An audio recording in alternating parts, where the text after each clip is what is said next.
Hello, everybody, and welcome to the latest edition of From the Ink Up. I am J King, and I am joined by my fellow caster, Lucky. How you doing, Lucky? I'm doing great. Thank you for asking. And how are you today, Jay? I'm doing good. I am extremely excited to see what we will see in this tournament. I'm hoping to see a lot of hype sets, and I am very excited for just the overall event. This is going to be a very fun event with the new weapons coming out. I'm excited to see what kind of weapons everybody will run and what kind of comps they're going to be running with them. For sure, I'm definitely expecting things such as the 96. That has been very rampant. And also, I feel like we might actually see some NZAP, especially with the Super Chump, because I feel that it is still a very good special, because it allows for safe jumps, because you never know who's going to actually be moving in. Plus, it's also a good area clear. So I'm definitely curious to see what we will see. Especially with the fact that we're going on Clan Blitz on Scorch Gorge, this Super Chump might just be a great special for that. Definitely. I feel like, especially for Clan Blitz, we are going to probably see some Kraken play, because since it is so invulnerable, and you can't really do much about it, especially when it's charging, it's going to be a very easy way for someone to just jump into the basket pretty easily and just score clams. That is something that I am very actually excited to see. I do that very often with Kraken. I just go through, I Kraken with my football, I go through, get rid of whoever's there, and when I get out of Kraken, throw it in, easy win.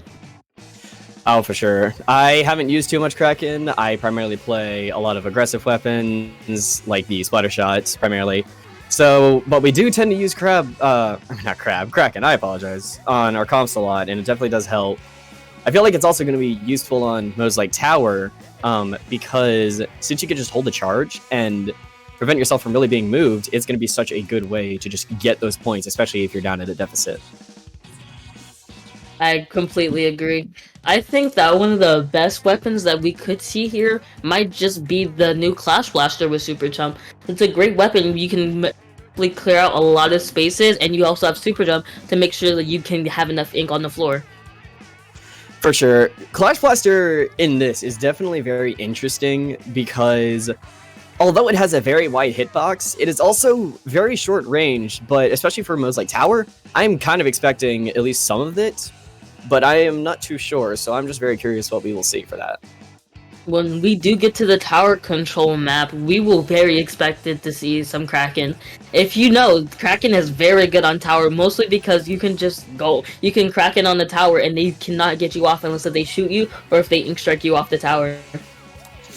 Oh, for sure, especially with Booyah being another one of the specials that is very good with contesting a tower.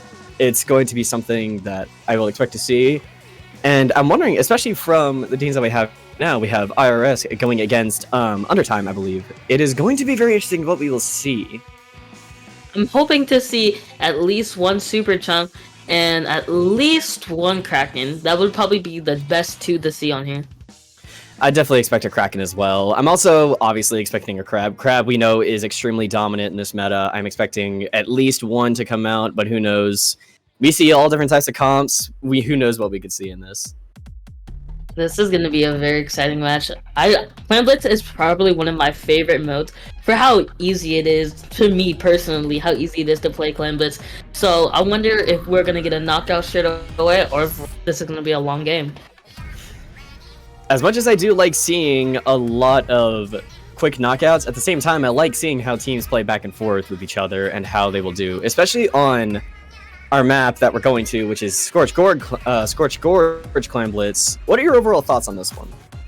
I think that Scorch Gorge Clan Blitz is definitely really good because of the fact of how easy it is to either lose mid or gain control of mid. You have to make sure that you're inking in mid so that it's easy enough to collect the clams and go straight to their base. Because if you lose control of mid, it's an easy way to just get knocked out immediately. For sure. I feel that also they're going to have to watch a lot of the heavy choke points, especially when you're pushing up onto the basket. Because if someone's able to just push in with a Kraken, or heck, even a Bubbler, it's definitely going to be very interesting how either team is going to counter that. Because Kraken, they're just so strong, especially against all the current weapons. So I'm very curious to see what that will do for this overall game.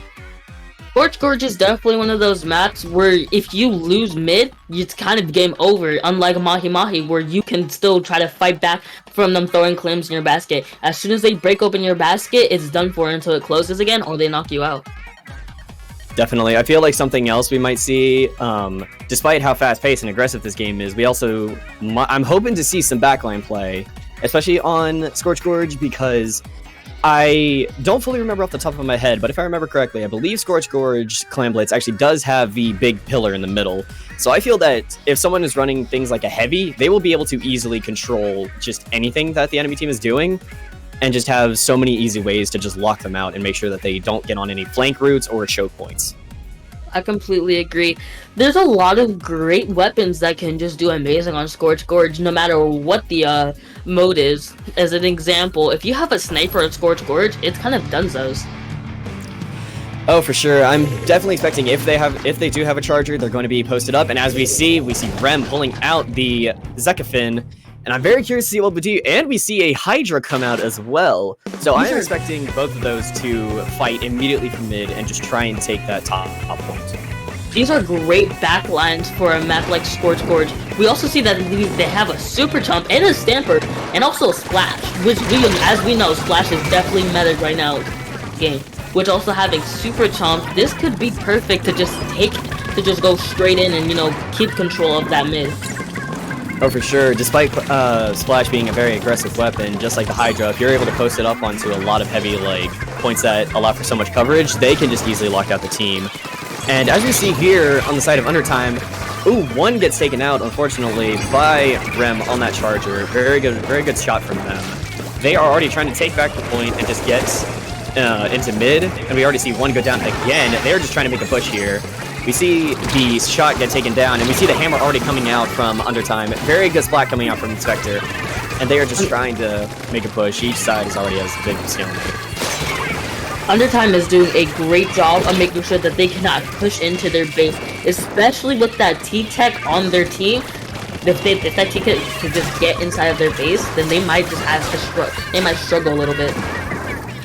Definitely, they're gonna have to try and make ways for weapons like the T-Tech to get in, especially with the strikes. You want to try and throw those at points where you can really just lock out the enemies and push them into areas that let you to move even more. And we see the Hydra get taken out by Rem on RS. They're pushing in already. Undertime might actually get this basket in, and it seems like they do. We see the Crab already coming out, or the Weed Slider, I believe. Nope, it was the Crab.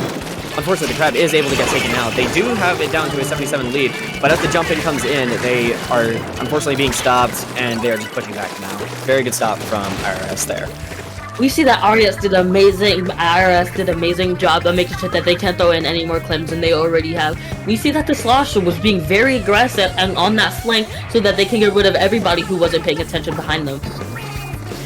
Definitely, with Tri-Slosher's slightly short range, but at the same time, it's able to go against weapons like the Splash. It has, I believe, about the same range, so I'm definitely expecting that to be very aggressive here. And we already see the strikes coming out, but the Splatana is able to get aggressive. Two go down on the side of Undertime, and IRS, this may be the push that they need. Three go down, and they do get a ball in already. Very good play from IRS there. As we can see that Booyah Bomb has been able to push them back, but IRS is still in their base and just, you know, take control. But we see that they Undertime was able to just take it back and get rid of everyone. And a wipeout also comes back from Undertime so that they can ink their base and just go in. For sure, this map is very heavy in the back and forth game. When you have the enemy on your basket, you have to do everything in your power to just get them out. It's very even right now, so I feel like it could be any team's game at the moment. So I'm definitely curious to see how Undertime is going to try and make a push to get the lead here. You see that RS is making sure that they ink as much as they can so that they cannot be able to keep in. Because if Undertime has to be able to ink, then they reveal their location, leaving it to IRS to be able to get rid of them or ink or whatever or cover up whatever they cover. For sure, we saw the Tactical Cooler come out on the side of IRS. They are trying to get the push here. Three go down on Undertime. We saw the dually get taken out. They had the Reef Slider, but unfortunately they are losing that resource. IRS are just making another good push here. They get the basket in, getting so many clams in, just using the strike to push them back. Undertime has to try and defend here. We see that the IRS is doing a good job on just pushing them back. As I said, once they get into your base and they ink enough, it's kind of hard to just be able to push them back out. Because they keep throwing clams and they keep going back into mid, grabbing clams and coming back. And we see that Undertime is having a struggle to just be able to kill them and get rid of them all. But Undertime is finally pushing them back with a lead of 5 on IRS. That was a very, very strong push from IRS. Just ticking down that timer, just making sure that they can get as many clams in as they can. They do have Undertime does have a pity, and they could potentially find a way to push in. As we see, two go down on each side, so it is eventually a 3v3. 3v2 now. The Hydra get traded out, but it's a 3v2 currently on the side of IRS. Already one is already respawning. They already have the big main advantage here. We see that sadly Glick dies to the random bomb thrown down. We also see that for some reason Undertime has a football right there. They could just be saving it, or they might have not noticed that it's right there yet. I believe they're trying to make a good push here because we already see the scamper. The Splatana has the scamp and is already pushing in. The Hydra does have the Booyah Bomb at their ready. They could potentially make a push here. They gotta try and get that charger out of there. The Hydra just providing so much cover. We see the strike coming out. The Splatana going down. Hydra popping the Booyah, but we see the Tetras losing their Reef Slider, getting taken out. The Splash get taken out as well. Unfortunately, this might just... IRS might have defended it just enough for them to stop the push from Undertime, which could potentially leave them with the lead. And as we see there, IRS takes game 1. Sadly, Undertime had too late of a push with that double kill by that Hydra, and overtime ran out. But they had a great defense at the first, but sadly they just lost control, and IRS was able to push in and just keep control of their base for as long as they could. Definitely. IRS just had so much aggression there, especially when making those pushes. They were just throwing everything at them. As we saw, the Tri-Slosher was actually right below their basket because they can just lob ink over choke points and gaps. It's just easy to just get them onto proper just angles. That way they can prevent anybody from pushing into where they are. Undertime did a great job on their first push, and they were able to get a lead of 77, but just, you know, that T-Tech and that Charger were just very deadly together. They just, you know, kept on getting kills and kills so that the rest of their team could just push right in and break through their barrier and just keep throwing clam so that they can, you know, get that win or get that lead and just defend for the rest of the game. For sure, when it comes to this, you gotta really just push in as much as you can. Just make sure that you can lock out each opponent, because Clan Blitz, it's such a back and forth mode that it's just very tense whenever somebody is making a huge push. You got to try and get them out. You got to try and make those pushes. You got to try and get those clams. Just get everybody out of there. That was an amazing game. Both teams played amazingly. I enjoyed watching it, and I enjoyed seeing the comp that they both had. As we guessed correctly, one of them were going to bring a sniper, because sniper on Scorch is absolutely deadly. Definitely, Chargers can have a huge advantage, especially once they are able to take over that midpoint. The Hydra was doing a very good job at contesting them, though, because the Hydra has such a quick DPS. It's like, it is a very quick TTK, so if they were able to get posted up and just in an area where they would not get taken out and would not be as vulnerable, they could easily control whatever they had. With this next game that we're going to be playing on Splat Zones on Hagofish, I'm hoping to see at least one roller, specifically the Crack-On roller, because, and maybe even a Super Chump, those two ults, those two specials are amazing for Splat Zones. With Kraken being able to just push everybody back because they're either too scared to get killed or they're going to get killed, and with Super Chump just being an amazing inking weapon. Definitely. I'm very curious to see what we see here, and we do see the Super Chump coming out again. IRS keeping a very similar comp to before, but we see the Charger and the... Ooh, this is a very interesting comp coming out from Undertime, but I definitely think this will work well with the Nautilus being able to provide so much aggression with that charge shot, and being able to just fully recharge whenever at the ready. They also are bringing in the Splash, as expected, and a Sloshing Machine, which can provide so much cover from the zone. We see that IRS has already taken control of site, and that we see that they're all... Ooh, the amazing shot by Rem on the Nautilus. Getting rid of that Nautilus was probably one of the best things I could have done, because Nautiluses are very aggressive and scary weapons to try to go against. We see the ink sharks coming out, trying to ink phase, and the sniper getting killed. but they cover up the ink zone so that they cannot just push in and just get control. Definitely, that was a very nice 1v1 against both chargers there, but unfortunately with the tacticooler, IRS was able to get their charger back in quickly, but we actually see the zone going in favor of Undertime here. 2 go down on the side of IRS, 2 are still alive, so they're going to have to push back. Undertime has to try and just push up, get aggressive, just try and lock them out, make sure that they are not moving. And we see the charger already posted up into a very good position, moving back to avoid the strikes. 1 goes down, unfortunately, and that's the Nautilus. The strikes coming in once again, and they are just adding so much pressure. We also see the Trump coming out, all of them just getting placed onto the zone. We see the splash going down on Undertime, and the zone goes back in favor of IRS. We know that crab tank and bomb combo is very deadly, but they can't do much once after their ult are done and that super chump is thrown, that there's not much they can do other than try to get rid of super chumps and give up sight.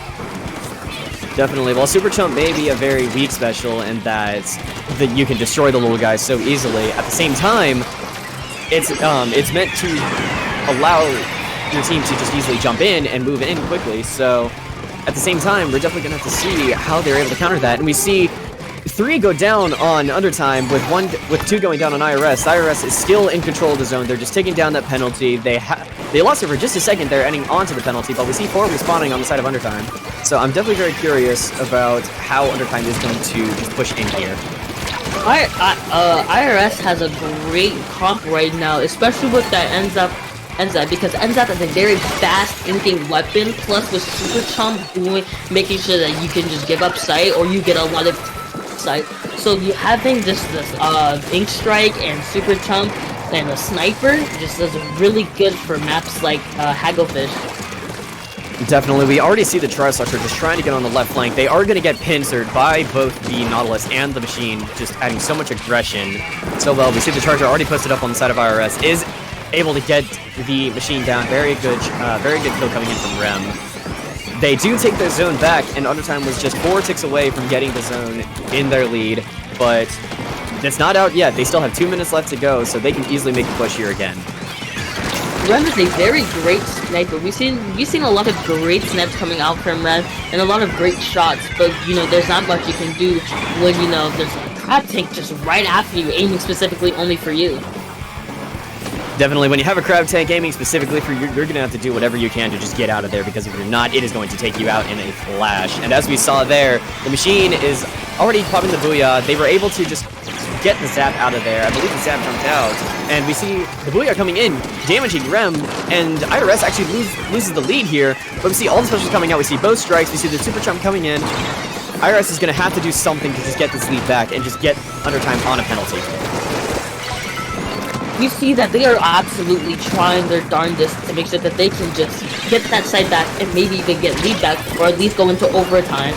Well, as they're missing specials, as they don't have any specials, and that Ink Storm and Crab Tank coming after them, I don't think IRS will have enough time to be able to take sight in less than 2 seconds, with Undertime getting the control sight and winning the second game.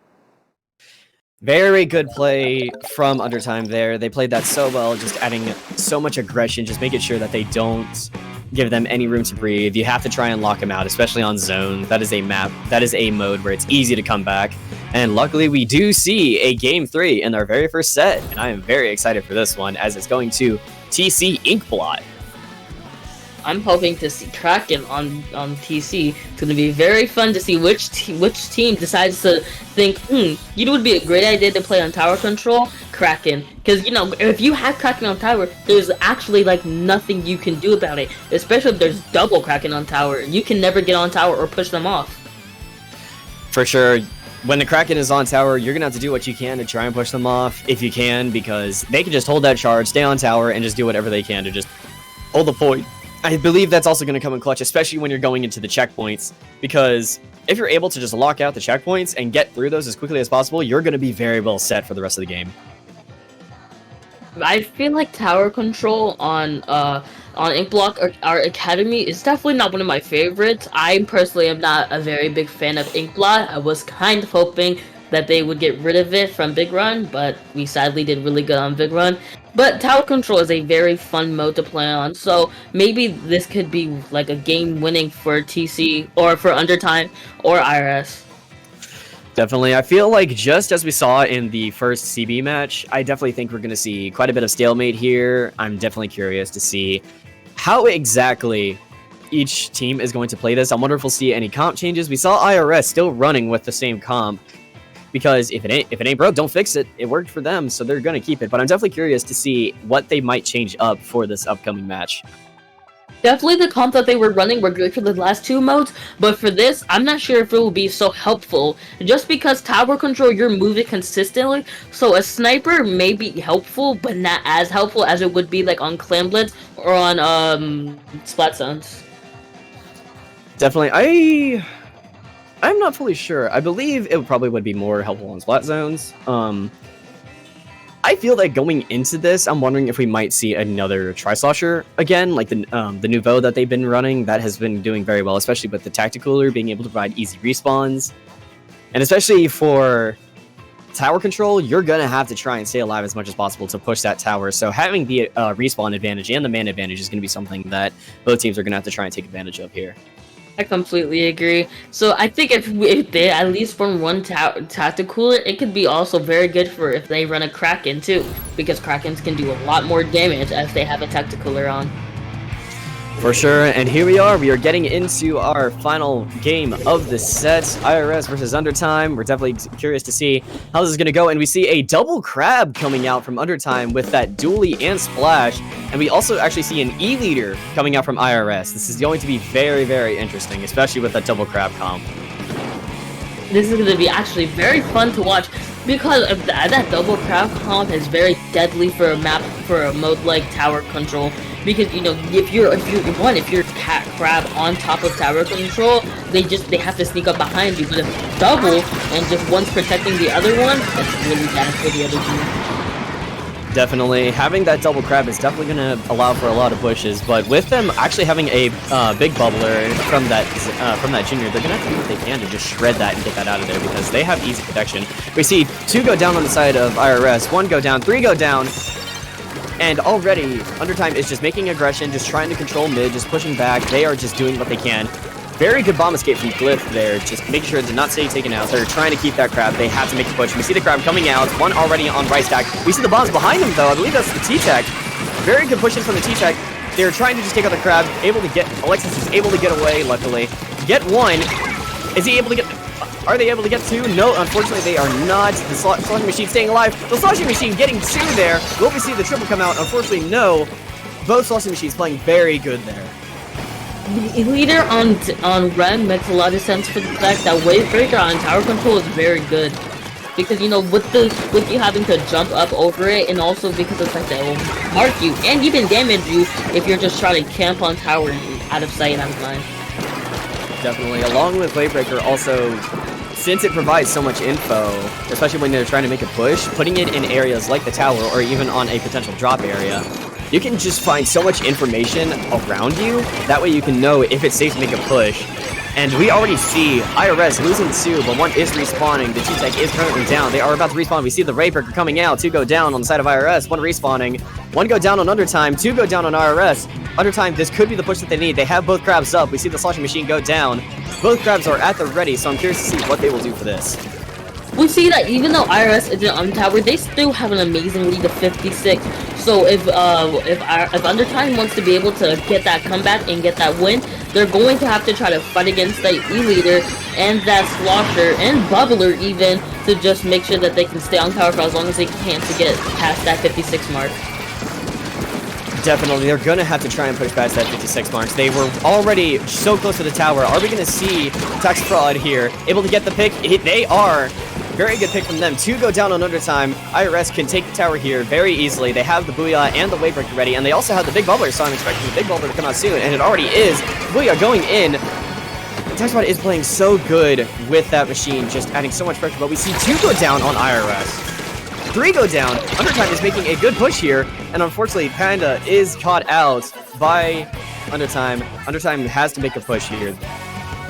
You see that IRS was able to make it down from a 56 to a 55, making it just 1 point harder for Undertime to just be able to get past that lead and win the game.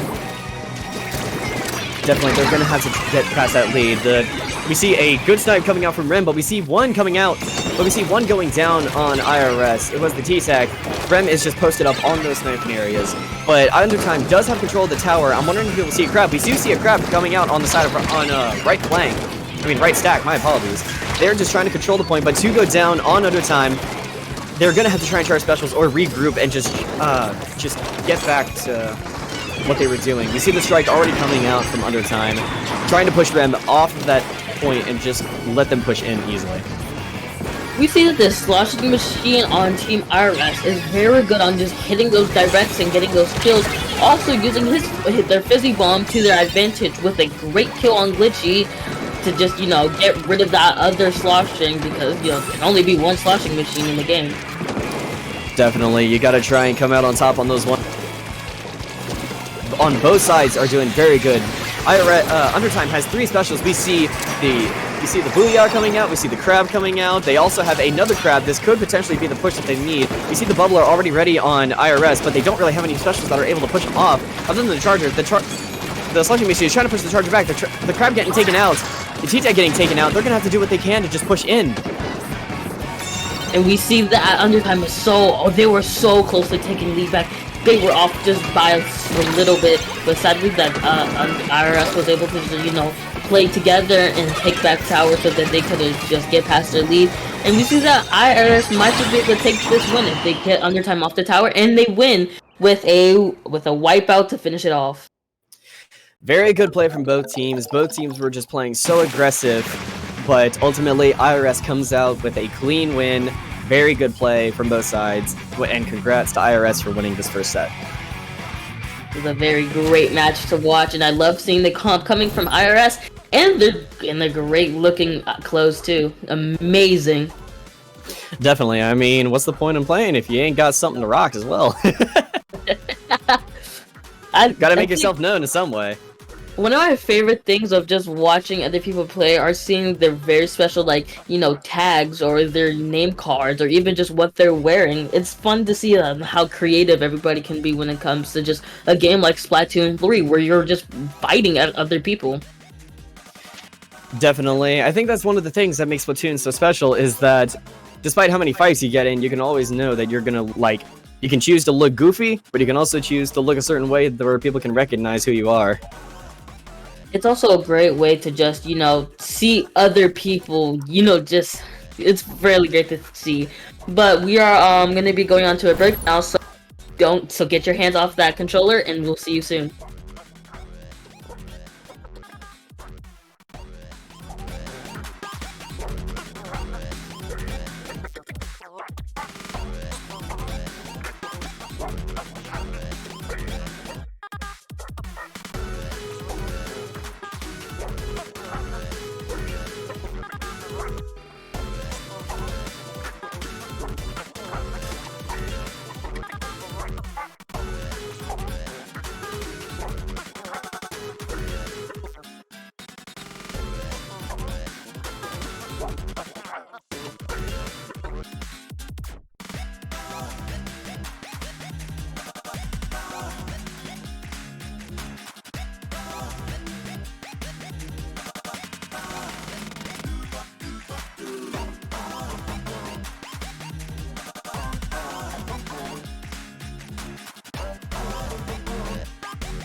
Hello and welcome back, everybody, to From the Ink Up. I am J King, And I am Lucky.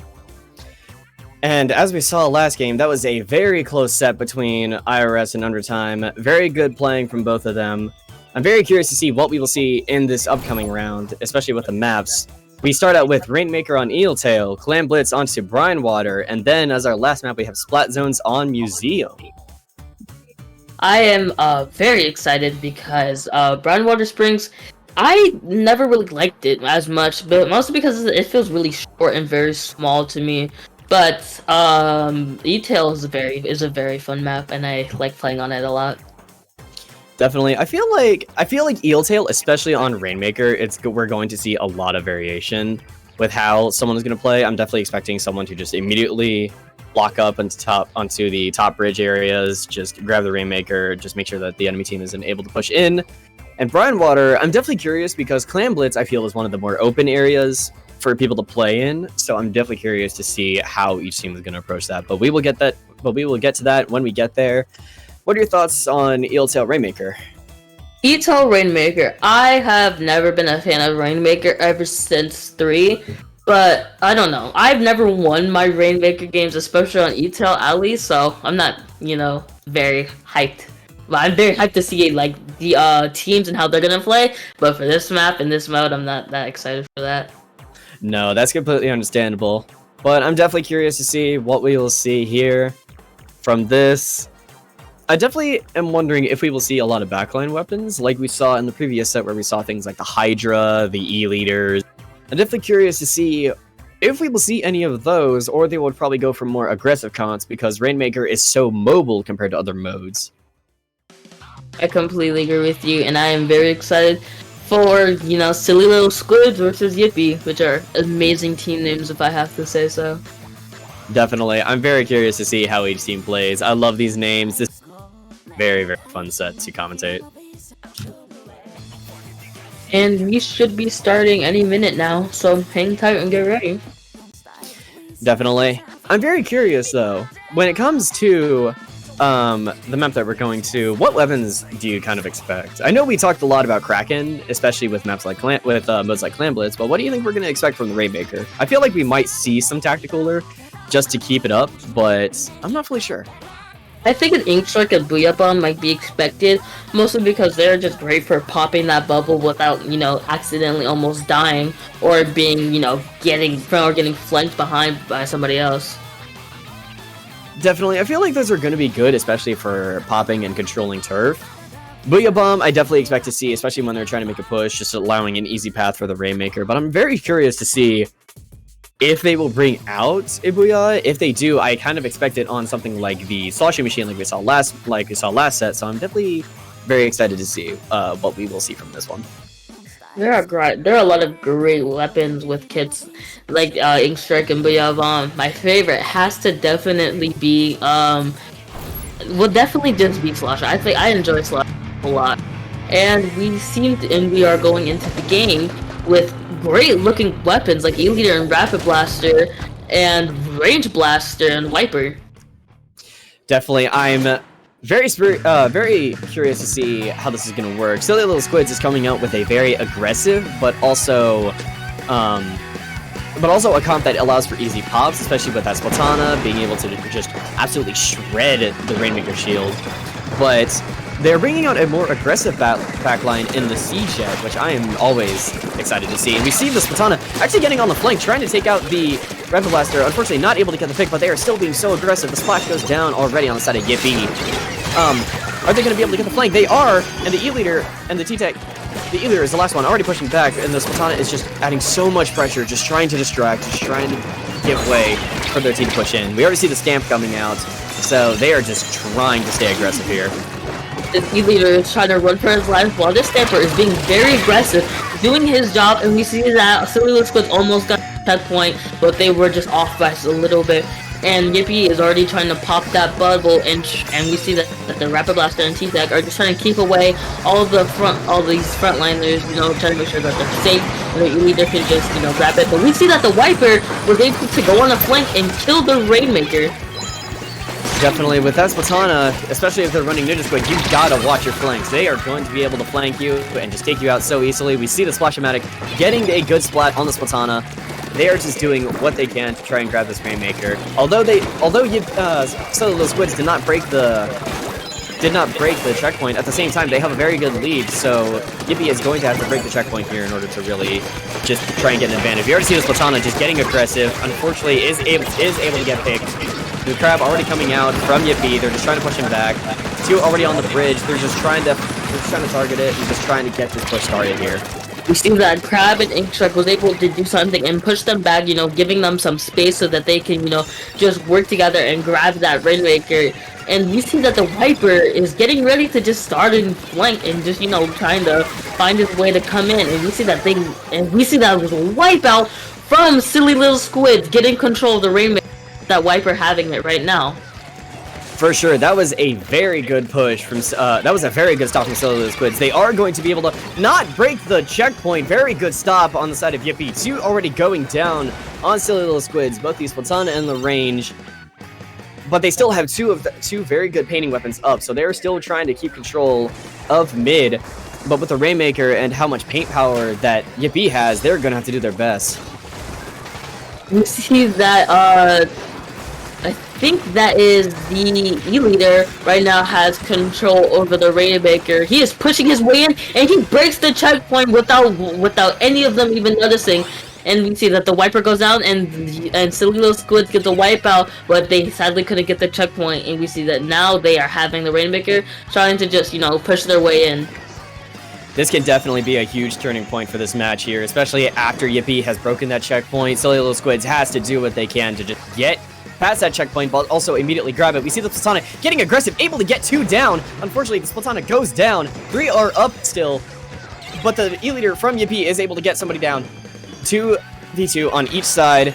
Silly Little Squids has the advantage here. They can try their best to try and get the Rainmaker, but we already see the Waver coming down from the Range Blaster. The Range Blaster is still just playing very sneaky, just trying to make sure that they were able to provide long-range coverage from everybody. Unfortunately, they are taken down, and Silly Little Squids is down one person, and Yippee is trying their best, but they lose the Rainmaker. This is a very close set and just very back and forth. We see that Viper being aggressive as usual and just making sure that he can get the flank on somebody and just get a kill while also making sure that he doesn't die. We also see that Silly Little Squid was able to break through the checkpoint, not just taking lead, off by one, but the E-Leader is making sure that none of them can grab it, and the T-Tech comes in, and we see the Silly Little Squid was able to take lead, and they are just zooming right to the goal.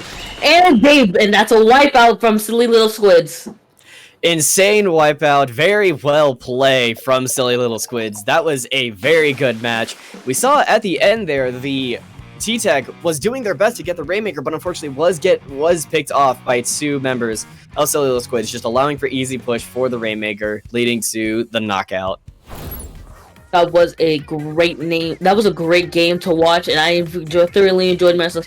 We see that Yippee had the lead we see that Silly Little Squid had a lead at first, then Yippee came in, but then that Wiper was just extremely aggressive and was extremely flanky, and just kept getting great picks so that his team could just zoom in and just take that Rainmaker and get checkpoint, and then eventually goal. For sure. I just want to quickly highlight that Splatana. They were playing so well, just being so aggressive. Very good play from them.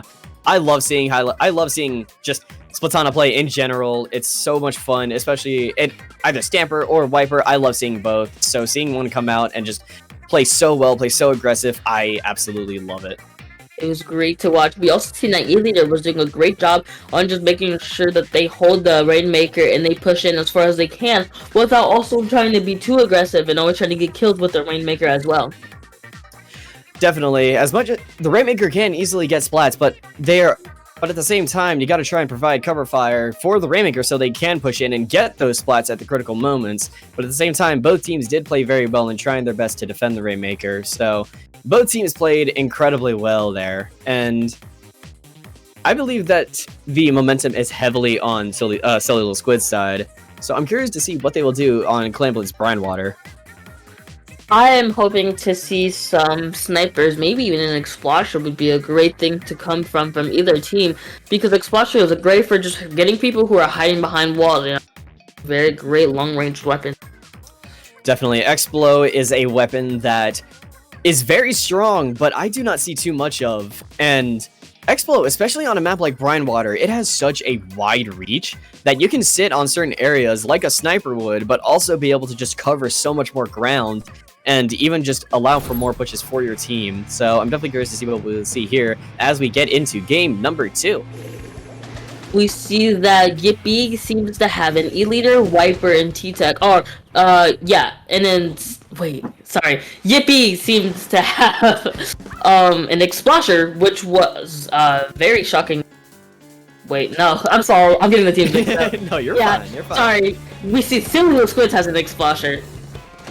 Definitely, as we predicted, we do see the Explo come out from Silly Little Squids, but they are also running a 96, which will definitely provide for a lot of heavy just coverage, especially if you're trying to get easy jump-ins. We see the rain already coming out on Silly Little Squids. I am very excited to see what this match will hold.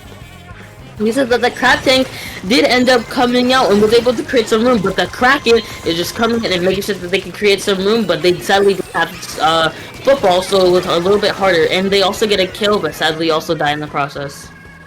Definitely, as good as Kraken is, at the same time, sure you know how long it's left. You gotta make sure you get back and protect yourself and just be able to get yourself into your ink or have your teammate come in, and we see Ahoy get a very good snipe onto Mai there. That was a very good shot. And Yippee is just trying to play aggressive here, trying to get a push, but we see the Splatana come in. Very good snipe coming in from Ahoy. I believe that was actually the ink mine that got them, so that was a very well-placed mine. So they already have the man advantage, and the E-Leader already has the Wavebreaker ready, so once they're ready, they could potentially make a push here. You see that Yippee is just off. It doesn't have a super clam yet, but they do have enough to get one. They just need to trade out some clams.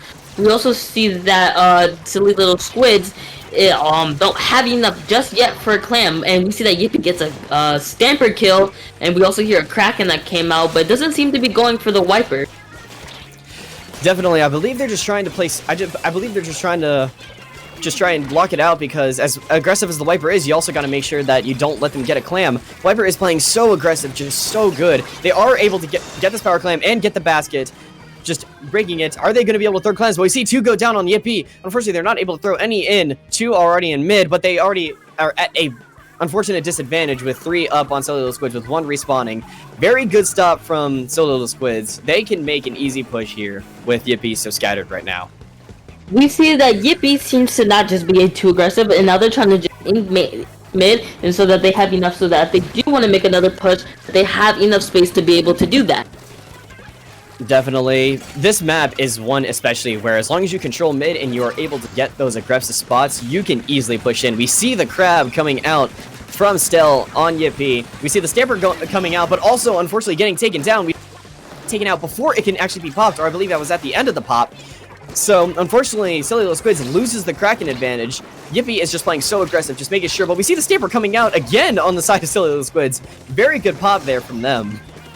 We see that Stamper went the wrong way and almost hit an amazing snipe with the Stamper on Stell, but sadly they were off just by a little bit. And Stell gets a great kill, and we see that also Silly Little Squad seems to have a football, but haven't been able to push in yet. We hear a Kraken coming out and is going straight for that bag. They seem to just be trying to be careful. And will they be able to throw it in? And they get a great throw in, but will they? And they manage to throw in 1 clam and get that lead. Definitely, despite it being a very small lead, it was a lead nonetheless. Fortunately, there was a full wipe coming out from Silly Little Squids. Yippee playing that very aggressive, playing that very well, just trying to play so defensive. We see Wok and the Splatana trying to get so aggressive. We see the clam coming in. Yippee taking the lead. They have another clam, but are they going to be able to put it in with that Crab? I don't believe they are. The Crab is getting so aggressive right now. Very good snipe coming out from Ahoy. That was very nice. That was a crucial pick. 2 go down on the side of Silly Little Squids. They are just trying to hold this advantage. We see that Yippee were just, being able to get that lead in with that amazing clutch through just ramming through their base and being able to throw in a football. But they seem to have 2 footballs, but they aren't pushing in just yet with this Wiper on flank. But he doesn't go flank and gets 1 kill. Will he be able to get the kill on the other one? I'm not sure, but if they're able to get the kill here, they are able to get that, and they are pushing in already. But the Scamper's just playing so aggressive. He gets the throw. They get the throw. Unfortunately, not able to pick anybody off. They are able to get one jumping down though. They are able to get two. This could be the push that Silly Little Squids needs. They take the lead, just pushing it down so much to go down on Silly Little Squids, but they have such a good lead here with one going down on Yippee. They have the man advantage, but the Sultana is getting so aggressive, unfortunately, able to get taken out. Very, very good play for Silly Little Squids there.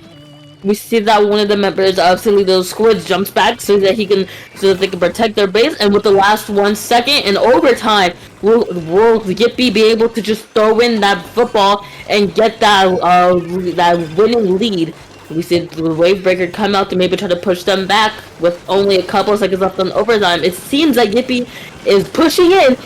They throw in the football. They just need that couple more clams, and sadly, with that football. They missed the throw, unfortunately, or I believe they were taken out right before. And right when they grab it, unfortunately getting taken out. Silly Little Squids takes this set 2-0. That was great gameplay by both Silly Little Squids and Yippee. It was very, very intense to watch. You thought that Yippee was going to be able to get that final push in and maybe even take that lead, but they sadly got killed, or they missed their shot and they couldn't get in that lead at the last. And they lose that. Definitely well played on both sides. Yippee had such a good aggression on that Clan Blitz map. They were doing very well, but Silly Little Squids just did not give them any room to breathe. They wanted to be so aggressive. Very good play, and that Splatana just absolutely popped off near the end there, just providing so many picks and very good from Silly Little Squids. With that match over, we will be cutting to a short break, so stick around. We will be back very soon with more from the Ink Up action.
Hello and welcome back, everybody, to From the Ink Up. I am J King, joined by Lucky, what's up? and we are going to be getting into round 3. And last set was very intense, but we saw Silly Little Squids take it 2-0 over Yippee, and I'm very curious to see what this next matchup will be like. We are going to be seeing Starlight versus Inca Ink as our next coming set. And when it comes to the maps, I'm definitely very curious because we start out with TC Mako. TC Mako is definitely a very, very fun mode and map. I already like Mako Mar to begin with, and Tower Control is just definitely very fun to play on that map. It's a beautiful map to play on all the time, and I'm just very excited to see this. For sure, I'm definitely curious to see how both teams play it because you have a lot of flank points, especially when you're going between each of the stacks. Like you have both alleyways that you can potentially push into. You also have, depending on, since you start typically on the very back of the map, you have a lot of ways to just kind of split off and just kind of essentially pincer your enemies. So I'm definitely curious to see how each team approaches it depending on their comp. I'm definitely expecting probably some chargers, probably some spotlings, or maybe even some blasters, but I'm not sure. I'm very excited for this. I'm hoping to see at least a Kraken because Kraken is definitely like really good on this map from my experience, and it's a lot of fun to play on this map too. Definitely, with how flat the map is in a lot of areas, especially in that mid area with slight sloping, the Kraken could definitely be used to a lot of advantage, especially with trying to take out people that can be either on left or right stack, especially going through the alleyways. They have so many points to just move in and just get the enemies into a chokehold. So essentially, it just allows them to just take control of whatever they are doing. So I'm definitely curious to see if we will actually see some Kraken gameplay, because we did see some Kraken come out last set. Yes, we did, and they did an amazing job as playing Kraken. They were able to just create space for their team and or push up very far in. Definitely, Kraken is definitely one of the specials that you want to use to just hold down the point, but also if you're able to get it properly with your teammates pushing you as well, you can just get so many just monstrous pushes that take out so many enemies, just get you so many points. It's something that I'm very curious to see if we will see that, especially on tower control, where the Kraken is just able to take so much control of the tower itself, especially on checkpoints. So I'm definitely curious to see how each team is going to face it. And as we get into our next sets, let's see what type of comps we get into. We see that they have a Zimmy they have a Splatling, and they also have an Explosher, which are very, very good weapons for a mode like Tower Control. Definitely. I feel like for both comps, they are fairly aggressive, but I feel like we're going to see a lot of aggression on Starlight as well, because they have a Stamper, which can be extremely aggressive. We see one already getting pincered on the side of Inca Ink. Starlight able to get a very good pick there between the Stamper and the Gal. The Gal is being so aggressive, unfortunately getting taken out by the Heavy, but Starlight already has the advantage, just trying to take lead here. They're already pushing the tower to that first checkpoint. We see that Lofty is just trying to, play very flanky, but we're able to create a trade with the Splatling, making it a little bit easier for their team to just keep control of that tower. We also see that the Junior has their bubbler and trying to get on tower, and we see a Kraken coming out, just almost trying to get rid of that Junior. Definitely, we see the Kraken also along with the card holder. The Kraken is able to that pick. 3 go down on the side of Inca Ink. Starlight can make a huge push here. The Stamper also has the Zipcaster ready, so I can imagine we're probably going to see that pop soon to just get so aggressive to stay in their backline. We see the Zipcaster already coming out. We see getting taken out. Unfortunately, 3 people were just ready for that Zipcaster, just making sure they cannot capitalize on that. This could be the push that Inca Ink needs, but they're going to have to try and take out people that are holding up on the left stack right now. We see that Gizmo is just trying to create some space, and we see the Ink Strikes coming out already with also a flanking Gal, but we see a wipeout coming from Ika Ink, which was a very great Definitely, that was a very good push from Inca Ink there, just trying to get so aggressive here. They're just trying to push up, just trying to make sure that they cannot push in. Starlight getting 3 down, unfortunately, with a bout from Inca Inc. Inca Inc. is playing this so well. The Gal is playing so aggressive, just making sure they cannot push in. The Stamper is trying to get the pick on the Gal. The Gal is able to win that 1v1. The 96 is trying to just post up on the right area, but unfortunately the bubble is just stopping them. Is this going to be a knockout? It is. That was a great play from Ika Inc. They were able to just keep control of the tower, and they got so many kills and wipeouts so that they could just stay on tower for as long as they need to get an amazing knockout. Definitely, both teams just played it insanely well, but Inca Inc. had so much aggression there that once they really got the ball rolling, they just snowballed into it. Starlight was not able to really do anything, but very good play from both of them. That was amazing to watch, and they both played just really great, and Starlight had a great defense, and Inca Inc. was just a great offense. Definitely, Starlight was definitely able to get some good pushes there at the start, but Inca Inc. was just playing so much more aggressive, which allowed them to take up onto those points. And we saw it there at the end. The Gal was just pushing in so heavily, able to get the Stamper and just continue just steamrolling through the team. So it's definitely very interesting to see what's going on here. Ika Inc. was just we're doing a very great job, and they had great comp too to be able to just, be able to keep on that tower and play on that tower, and it was amazing just by both teams, and I enjoyed watching it, and it was very intense. Yeah, it was a very intense game. Tower control is always a very This next one is because we have a Rainmaker on Undertow, which is definitely a map that is in the community. It is seemingly a very stalemate-heavy map, depending on the type of mode. So Rainmaker, I'm very curious to see what they're going to do, because they have 2 points that they can go from, but they don't have a lot of flank routes. It's going to be very interesting to watch in Rainmaker on Undertow Spillway, because Undertow Spillway is very specific for just, sniper and or splatling weapons. Definitely, especially when it comes to trying to pop the Rainmaker, they're going to have to use those weapons, just trying to add so much aggression onto the shield, just making sure that they are just able to get that pop first. But I'm very curious to see what we will see. I wonder if we might see some dualies come out as well, because those are also very good at shredding the Rainmaker shield. It's kind of like the Tetras, so I'm very curious to see what we will see coming out from both comps as we get into our next match. And as we see that Splatling and an Explosion and Stamper, which are very good weapons, like Undertow Spillway. Definitely, Undertow plays very well, especially on the side of Ika Inc. We actually see the Dapple's Nouveau coming out, which can shred the Rainmaker shield very well, but with that Reslider, it also allows for easy pushes and to get out, so I'm definitely curious to see how they're going to use the Resliders to their advantage. But we see the Explo just adding so much pressure, just lobbing shots over. We see the Gal on the side of Starlight just pushing them back, but we see Ika Inc.'s Gal also pushing onto them, so they're both just trying to play so aggressive. Are they good? The Dualies is able to get 2 with the Reslider. This is the push that Ika Inc. needs. They are trying to just capitalize on this. The Explo just getting pushed so heavily, but they are not able to find the pick. The Explo is able to get them down, but Ika Inc. is able to stop this, is able to get this checkpoint and break through it. This was amazing. The Dapples did an amazing job of just distracting the Explosion so that Ika Inc. could just be able to keep going without any of them bothering them at all. Yeah, they were just doing their best to just try and just lock them out, especially with the Explo. You gotta try and play up on points or just in a far distance. We see the Carbon Roller just trying to get aggressive. Unfortunately getting taken out by the Rainmaker shield.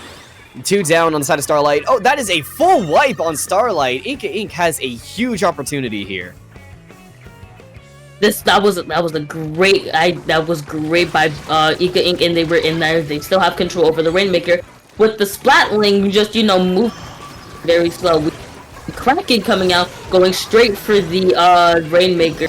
But we see the Rainmaker was able to just nearly escape the Kraken, but the Carbon was able to kill the Rainmaker. Definitely, the Kraken was doing their best to just try and push in, but the Rainmaker was just able to get out before they could even get him, pushing it to a 13-point lead. Starlight has to try and make a push here. They do get 2 down on Ika Inc., but I'm very curious to see how they're going to try and compensate for this and how they are going to make this push. Starlight needs to beat the lead of 13, but I think that they will be able to do that if they just use that use their Zipcaster accordingly and just try to get rid of all those very strong weapons like the Dapples or in the Splatling. Definitely, we see the Carbon able to get 2 here. They are most likely... They have a flank! Gizmo is just playing so well with that splash, able to get on the flank, get 2 down, and just stop that push from breaking through the barrier. Just very good flank from them.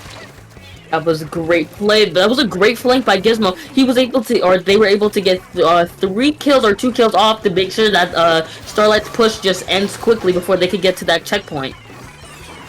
Yeah, they're just trying to lock him out. They got to make sure that they're able to get through this. But we saw 2 go down from Ink. Starlight has the man advantage. We see 2 go down again on Ink. Starlight is just not letting them breathe. They are not going so aggressive, just trying to make sure that they are not able to get the push here. They are doing whatever they can to just keep this game in their advantage. We see that the Splatling is just, you know, inking and inking as much. And we see that Raymond close to the checkpoint, but the Splatling doesn't stop them in time, and Starlight gets the checkpoint with that 60. They just need a couple more to beat that lead of 13. This definitely is a very tight spot. They're gonna start. Inky Ink has to try and make a huge push here. I mean, not Inky Ink, Starlight. My apologies. Starlight is definitely gonna have to make a huge push here. The checkpoint, so they're able to break that, but I believe they're gonna let it reset. The Rainmaker is reset, so this could be the opportunity that Starlight needs, but Inky Ink is just being so aggressive right now. We see that the Dapples already have their Reef Slider, and they're just waiting for the perfect moment to get an amazing kill with the Reef Slider. The Ika Ink is just, you know, being very defensive, and we see that we see a Kraken coming out protecting themselves, and the Kraken seems like they're just about to kill the Dapples, but nearly missed them, but also do seem to get a kill off the Splatling. Definitely, the Gal had the Gal was doing such a good job just pushing them back. The Julius enough, but unfortunately they were able to get taken out. The Reef Slider coming in. We see 2 jumps coming out. The double is able to get 1. Not able to get the second one. They are just. There's 2 down on the side of Starlight. They're gonna have to push in. The Carbon is currently respawning, but the Heavy is just being so aggressive here, just trying to take those angles. They are doing what they can to just lock it out here.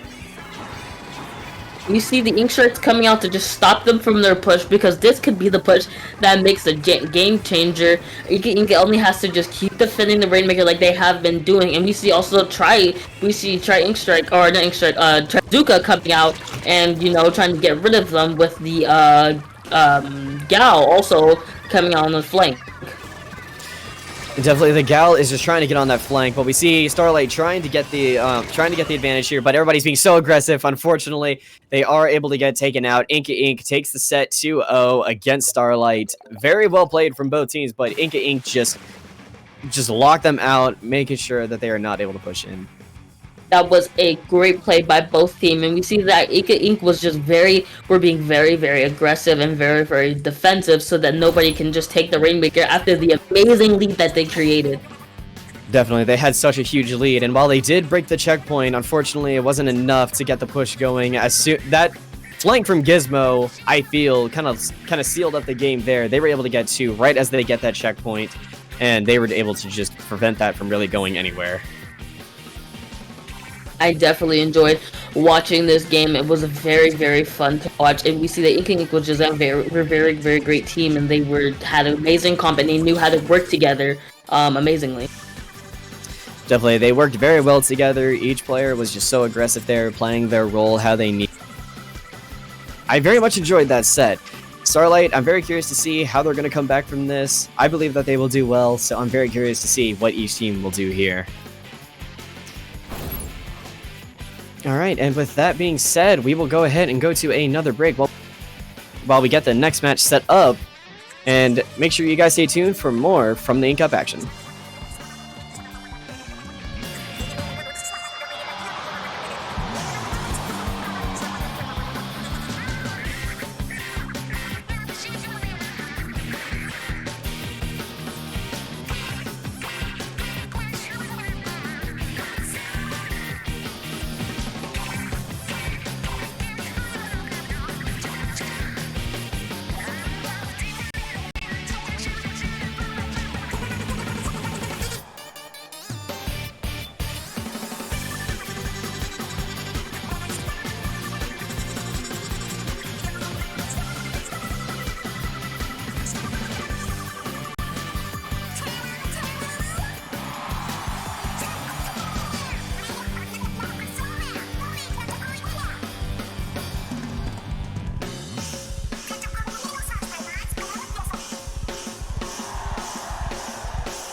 Hello, everybody, and welcome back to From the Ink Up. I am your commentator, J King. My apologies. And I'm joined by Lucky.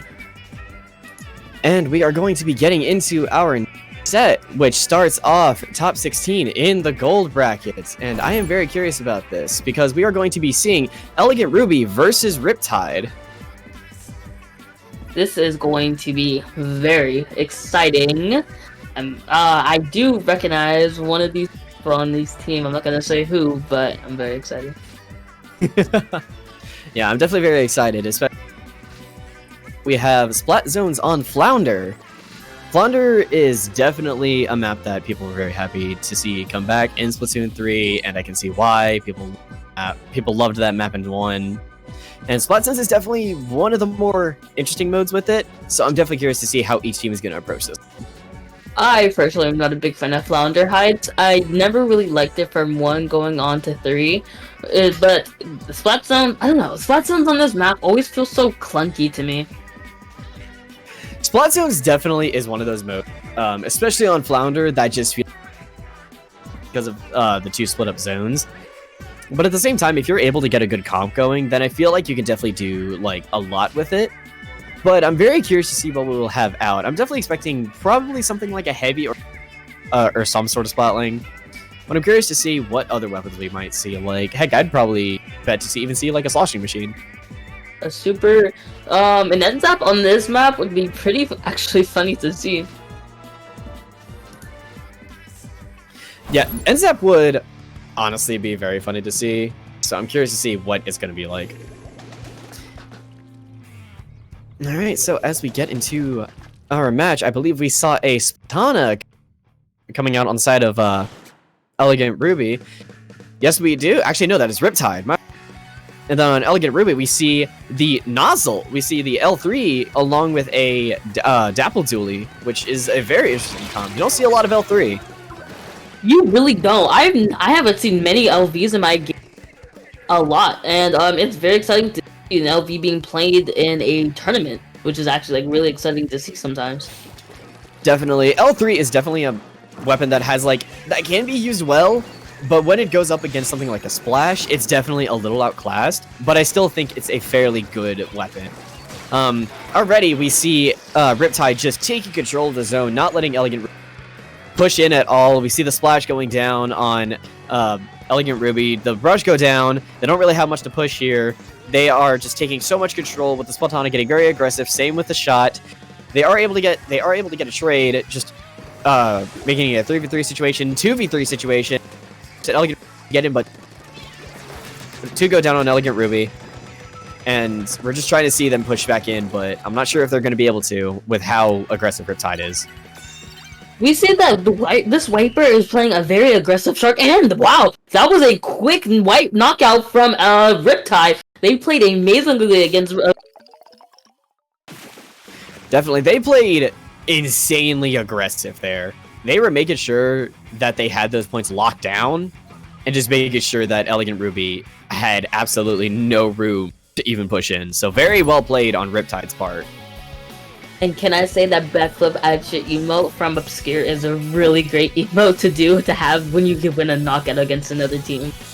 Oh, definitely. Playing the way that they did, it's completely deserved. And with the way that Riptide was playing, they wanted to make sure that Elegant Ruby was just not able to push in. They were playing so aggressive.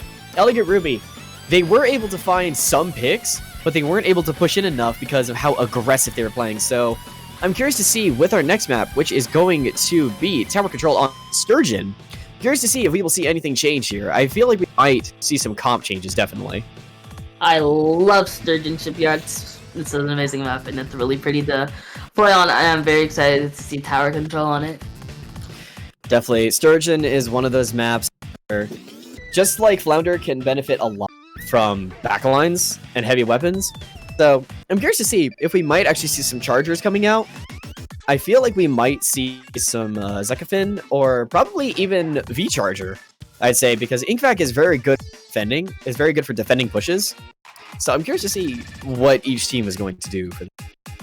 Inkvac is a amazing special. It's definitely one of those specials where you can't just pop in when you're in danger. You need to set up with your team accordingly to be able to use it so your team can also bounce off of it too. Definitely, Inkvac is something especially perfect for a mode like Clan Blitz as well, because you're able to just push in, protect your team while they throw in the baskets, preventing them from getting shot from any sort of ink around them, because they're fighting so much coverage. But once that thing is full, you gotta be able to put yourself into a position that allows you to just get that shot off while also being able to get your teammates into a position. It's a wonderful to see anything like that come out from either side. We might even see a Squiffer for a sniper bubbler, which would be actually really cool to see. I feel like Squiffer would be a very interesting pick. I would love to see that in this, especially for tower control, especially on a map like Sturgeon, because there are so many areas you can like get easy angles from, especially if you're going against other chargers, but you also got to make sure of the range.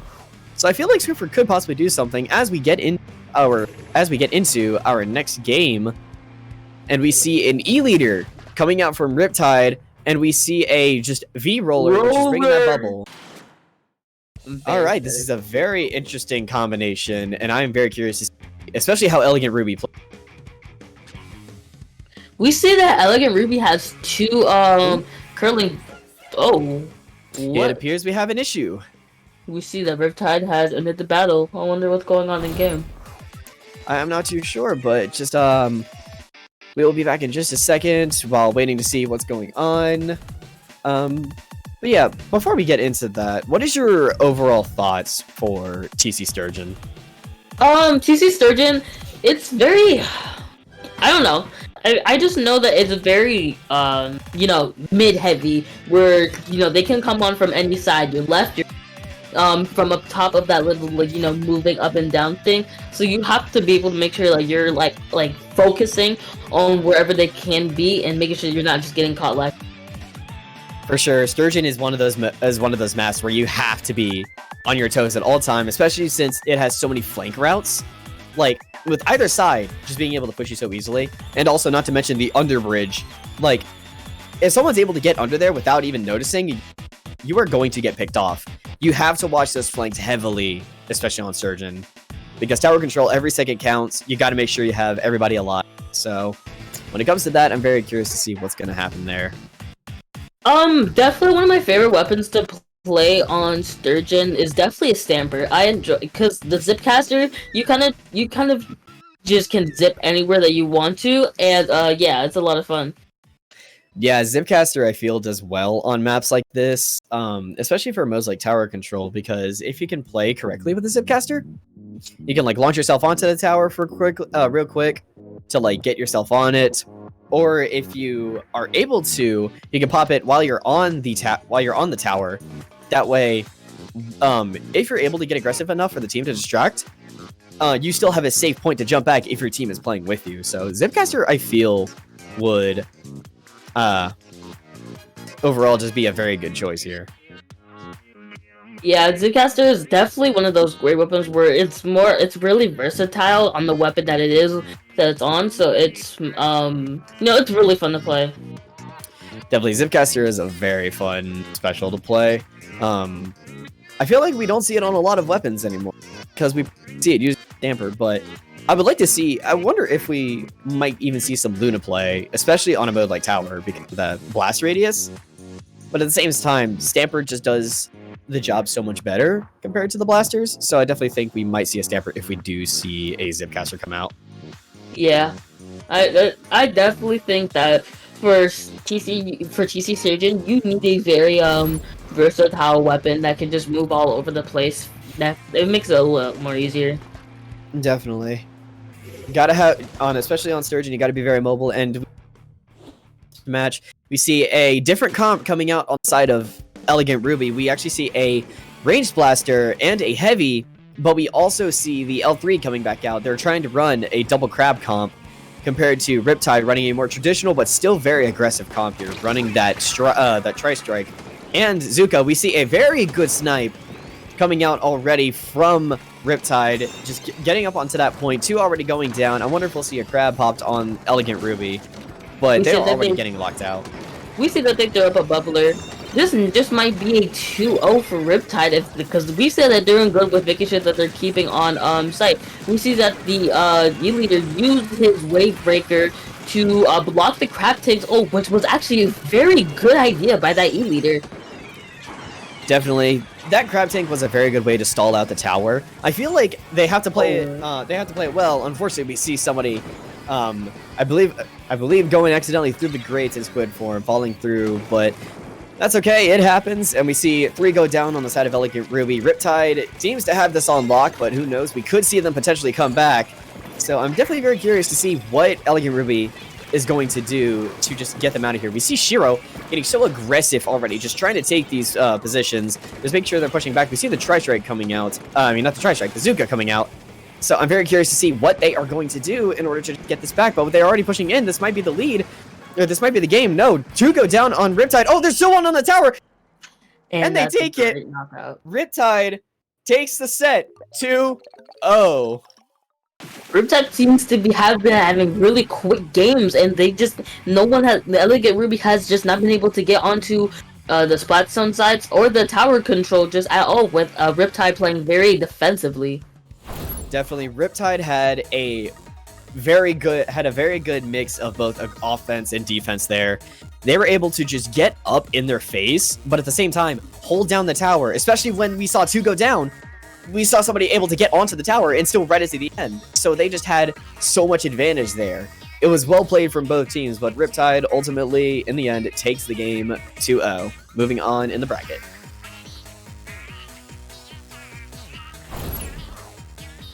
Alright, and with that being said, we are going to take a short break, and we are actually going to get new commentators on. But yes, if you'd like to follow either of us, you can find me on Twitter at JKingCasts. And you can find me at Lucky__Walker. Alright, and we thank you very much for tuning in so far, and we hope that the next upcoming matches are going to be just as hype as well. Bye. Make sure to stick around for more from the Ink Up action.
and welcome back to From the Ink Up. This is the second round of Gold Bracket. I'm Time, and this is Panda. Say hi. It's a pleasure to be here once again. Yes. I'm really excited to be looking at all these, Sorry, my brain is really slow tonight. I'm really excited to be on FTIU. I skipped a scrim for this. It's gonna be awesome. So right now we're actually looking at IRS versus Trip Hazard. Trip Hazard, but I don't know if I've ever seen this team before.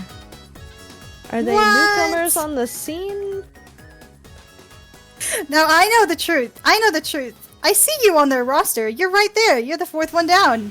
No, fifth one down. Oopsies. Yes. My team. Yeah, tell me about IRS. Like, what do you think IRS's game plan is here today? Oh, you want the inside scoop? I need the inside scoop. We gotta learn more about these guys before they even go on air. Well, I will say they've been making leaps and bounds lately when it comes to teamwork, cooperation. So I feel like they're always a threat. Always a threat. Well, they were divs. I believe there was 7, so that's pretty cool. Yes. I do know, like, the hardest thing for, like, a low-level team to do, really, is to break the boundary of, like, coordination and collaboration versus, like, just playing solo queue but advanced. Yes, exactly. But in that area, I think they've been really coming along pretty quickly, actually. Mm-hmm. So I'm proud of them. I'm proud of them for you. I Oh. really only know Annie on that team, who is an awesome member of the From the Ink Up staff. So honestly, I already have a really high opinion of them. But I've never really heard anything about Trip Hazard, have you? I have not.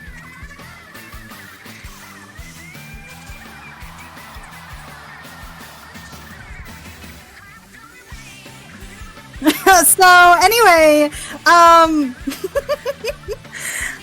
Stream well, interference you know. over here. No, it's okay. So right now we're just waiting for them to get into the lobby. So what kind of comps does IRS build around? Like, do they use, like, double splash full meta, or do they, like, have a little fun with off meta? Full meta all the time, baby. Triple splash Triple splash! with a Hydra to back them up. No, they don't. Hydras are really Sometimes fun. they do use the splash, but who plays it varies depending on the comp. We usually rely on Annie and Tax to be our frontliners. Oh, so those are the people you gotta watch out for. If Trip Hazard's watching this, you know what to do. Oh yes.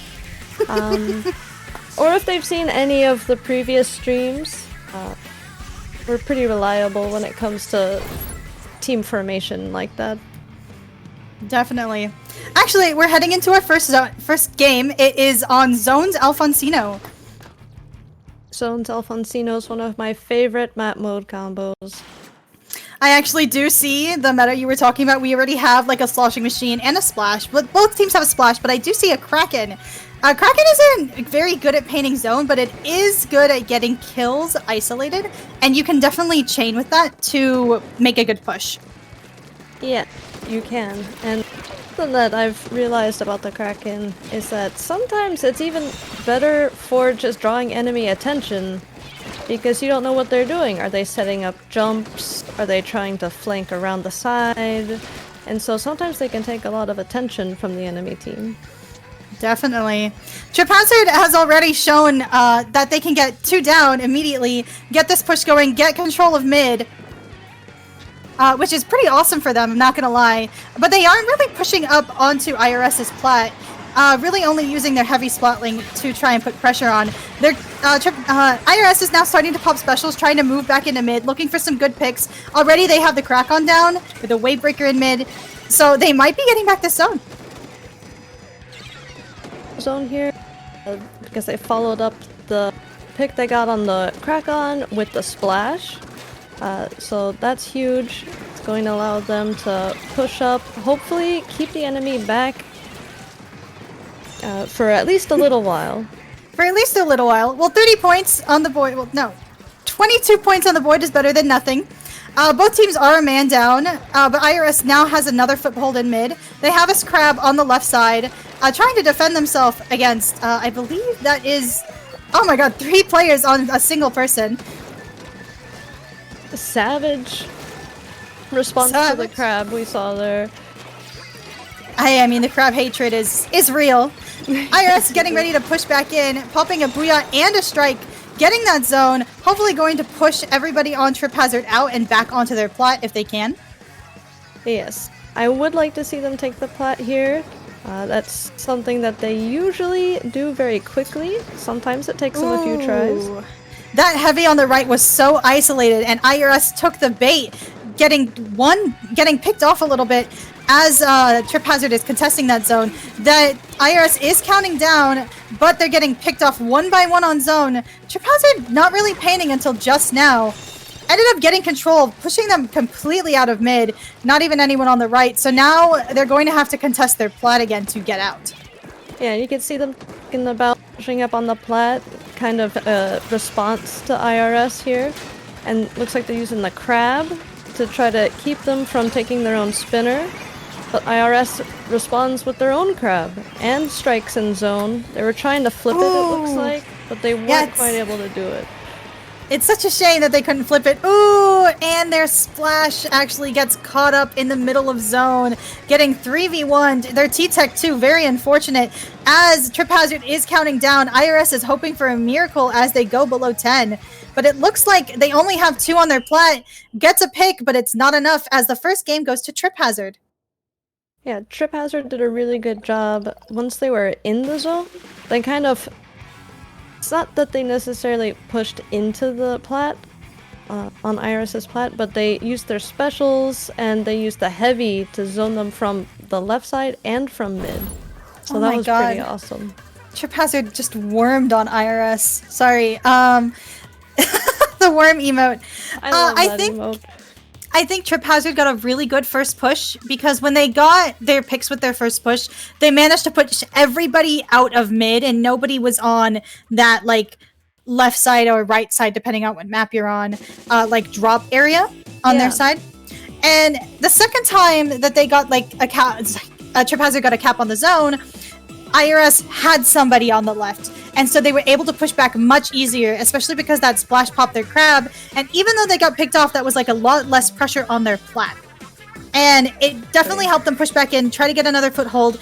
Sadly, Trip Hazard had really good use of their specials to keep IRS out. And I think that's ultimately what turned the tide of the game.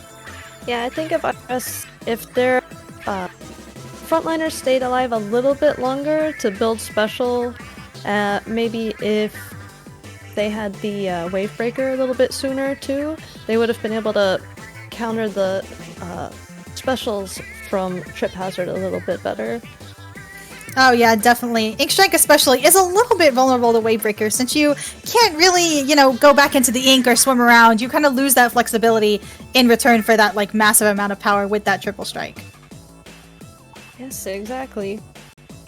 So as far as comps go, I actually don't know what Iris will be doing on this next map mode. Well, do you know what map mode it is? Want to share it with the class?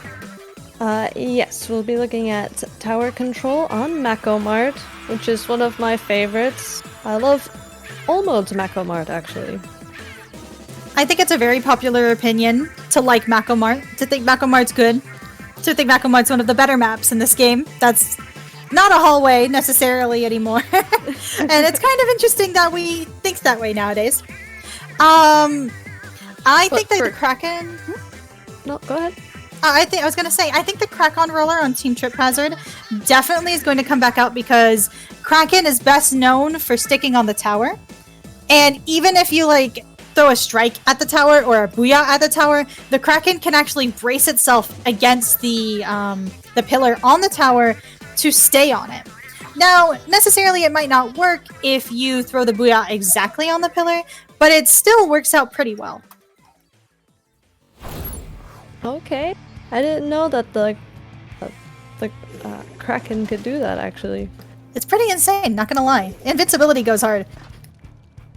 That being said, we don't actually see a no, we do see the Crack on Roller back out on Team Chip Hazard, and IRS is swapping over for a ZF Charger, which means they have double strikes. So they're going to be trying to keep them off that tower hardcore for this game. And it looks like IRS is trying to make a little bit of an aggro play on the enemy stack. Ooh, 3 members of Trip did Hazard not go go. down, and they're trying to collapse on the 4th one on the left side here. They're still alive over there, taking up precious They're player surviving. resources. They bubbled themselves for the jump away. Ooh, it is a bit of a waste of bubble, but you do keep at least a little bit of momentum as this Krakon actually takes advantage of the bubble, gets a pick, and Trip Hazard is back on the map, back in with a little bit of control, trying to push up in the mid, taking control of that enemy stack. Yeah, that a great choice to make for the Krakon there. And you see the Kraken is ready. Yep, actually, so if Trip Hazard has IRS 4 specials ready, so they're probably going to be popping that Booyah first, unless, ooh, that Kraken actually gets picked off by their hubris. There is a bit of lag before the Kraken starts, and looks like that's what killed him. Yeah. And I think IRS did a good job at getting those strikes out in mid much earlier than we saw in this last game. Definitely, it's all about that mid control, it's all about that aggression, a little bit of coordination. That being said, IRS does get a good 2 down on Trip Hazard. This is a good opportunity for them to push, even if it's 2v2. They also have a special up over Trip Hazard, which means as long as the shot doesn't get picked off, they have an advantage. Yep. And the junior goes down on Trip Hazard, and we've got both the strikes ready now for IRS.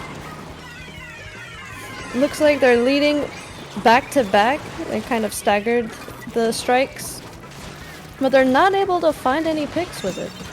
They actually IRS goes 3 down as the Trip Hazard starts popping their specials to push. They have a Booyah up, they have a bubble up. This bubble is probably trying and get on tower for that next checkpoint. Very hard to contest that bubble.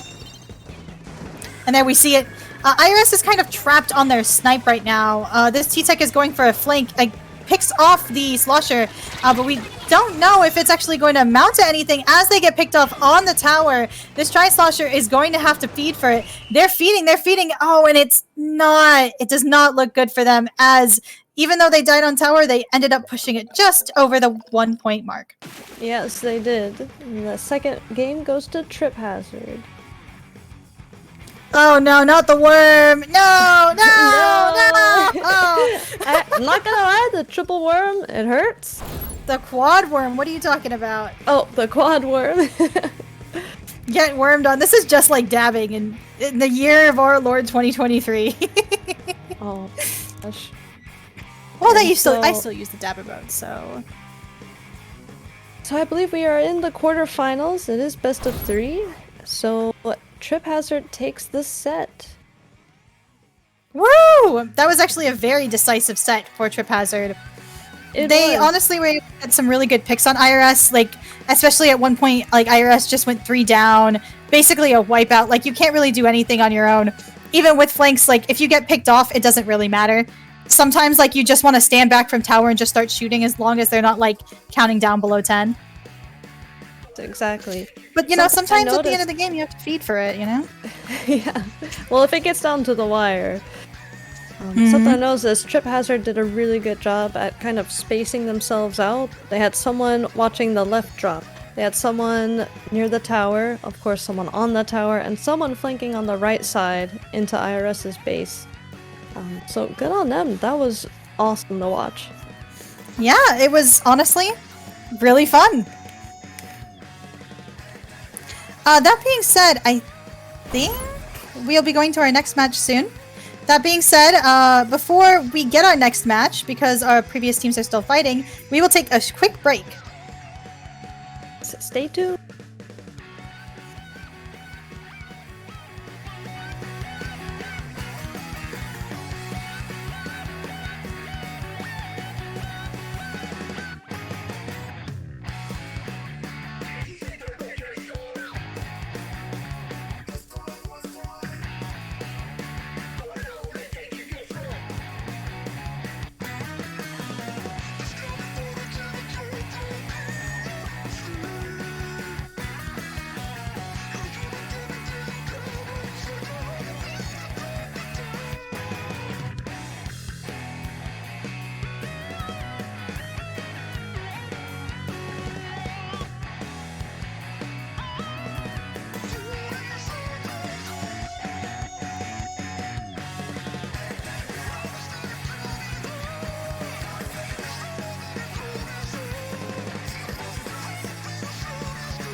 welcome back. We are getting ready to start our semifinals here, week 29 from the Ink Up. Whoa, this is so exciting! This match actually had an upset. Seed 10 just beat Seed 2. Seed 10 being Ika Inc. that we actually saw from the pools. Am I right? Yeah. This is really exciting. Because Project Marigold was definitely literally one of the higher seeds, second in LSL, I believe. So this is a huge upset, in my opinion.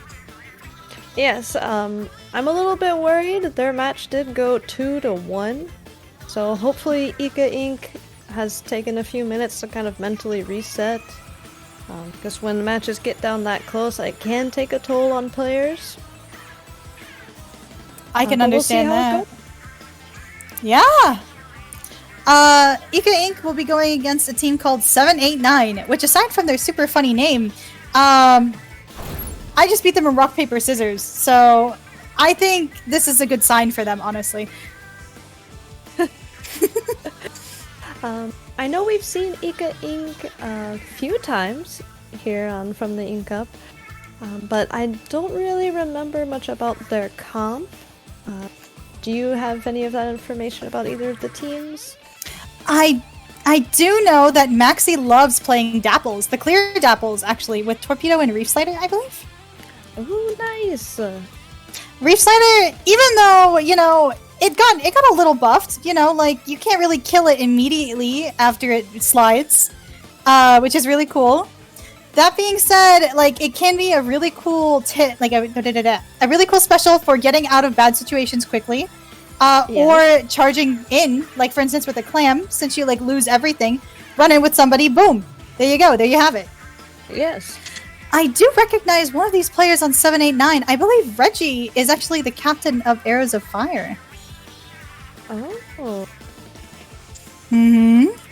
So this will be a really fun match to watch. Oh, Sabino, and it looks like Sabino actually plays Sploosh, so looks like the clear Dapples on Ika Inc. are gonna have a little fun time with that. Oh, I love the new First speed. match is tower control on Sturgeon. It looks like we don't see a Sploosh or we see a Dapples on the wrong team here, actually. And It's happening. Sploosh. Well, that being said, we do have a ZF on the side of 789 and a heavy spotling on the side of Ika Inc. Looks like Ika Inc. actually opted to go for the Neo Splash instead of the normal Splash, which means they're going to be spamming Tri-Strikes. And he does a good job at getting a pick on the dualies here. Getting 2 down on the side of Ika Inc. 789 is actually getting... Oh no, Ika Inc. is already on the first checkpoint. 789, Messi the Blaster under here, is trying their best to survive. They do, however, get a nice pick on that Neo Splash, pop their special, get a sick direct. Oh my god, this is definitely enough for 789 to get the start of a good push, but they're not quite getting tower just yet. A little too late, and that charger gets picked off, so they have no one to ride objective. Ooh, and they're taking quite some time to get their push started. Yeah, Than I would have expected. Actually, did pop a Tacticooler. Looks like at least 3 people got it. Delicious soda. That being said, yeah, 789 is a little slow on the push. It looks like they're trying to delegate it to just the charger. That charger did get picked off, and well, right now they have a great opportunity once again. 2 people just went down the side of Ika Inc. They just respawned. This charger is riding the tower, getting ready. They're popping specials. They're trying to get control. They're trying to get picks. They do go 1 down, sadly. Getting a nice pick on this heavy. Ooh, but their tower rider get just beyond the previous score. Not quite past the checkpoint, though. Ika Inc. performing a nice pincer on that range blaster. As they're getting ready to get another push going, popping some slightly early strikes. Looks like this Neo Splash is trying to get a pick. This heavy spelling is dancing on this tower. They're actually just got the lead. Whatever it takes, whatever it takes. 2 down for Ink. Their push looks like will end here. They're trying to keep a little bit of focus on the right side, but they lose that player as well. Looks like those teams are kind of even. It's back to playing somewhat of a neutral game with 789 in the middle. Ooh, some nice sodas. Delicious. Oh, and Ika Inc. gets a nice pick on the dualies. And even though it was a kill with soda, that's still just enough for them to temporarily get off tower. But Ika Inc. did lose 2 players, and now with the crab on the tower, Oh, this is definitely lead for 789 is going to take the lead. They might be able to get past second check here. Ooh, not quite getting to it, actually. The blaster is putting up pressure, dancing around the tower, putting a wave breaker down. Yeah, you know, this map is really snowbally. So once they get past that second checkpoint, it's going to be really hard to stop them. Those are some nice bombs on the tower. They end up picking the Fire Fin, but that's not enough. That's barely enough, actually, to stop their push, even with those strikes. But Ika Inc. is going to have a tough time pushing back to mid as this 52 pushes in alone. Ooh, and that Splash just tried to run it behind them.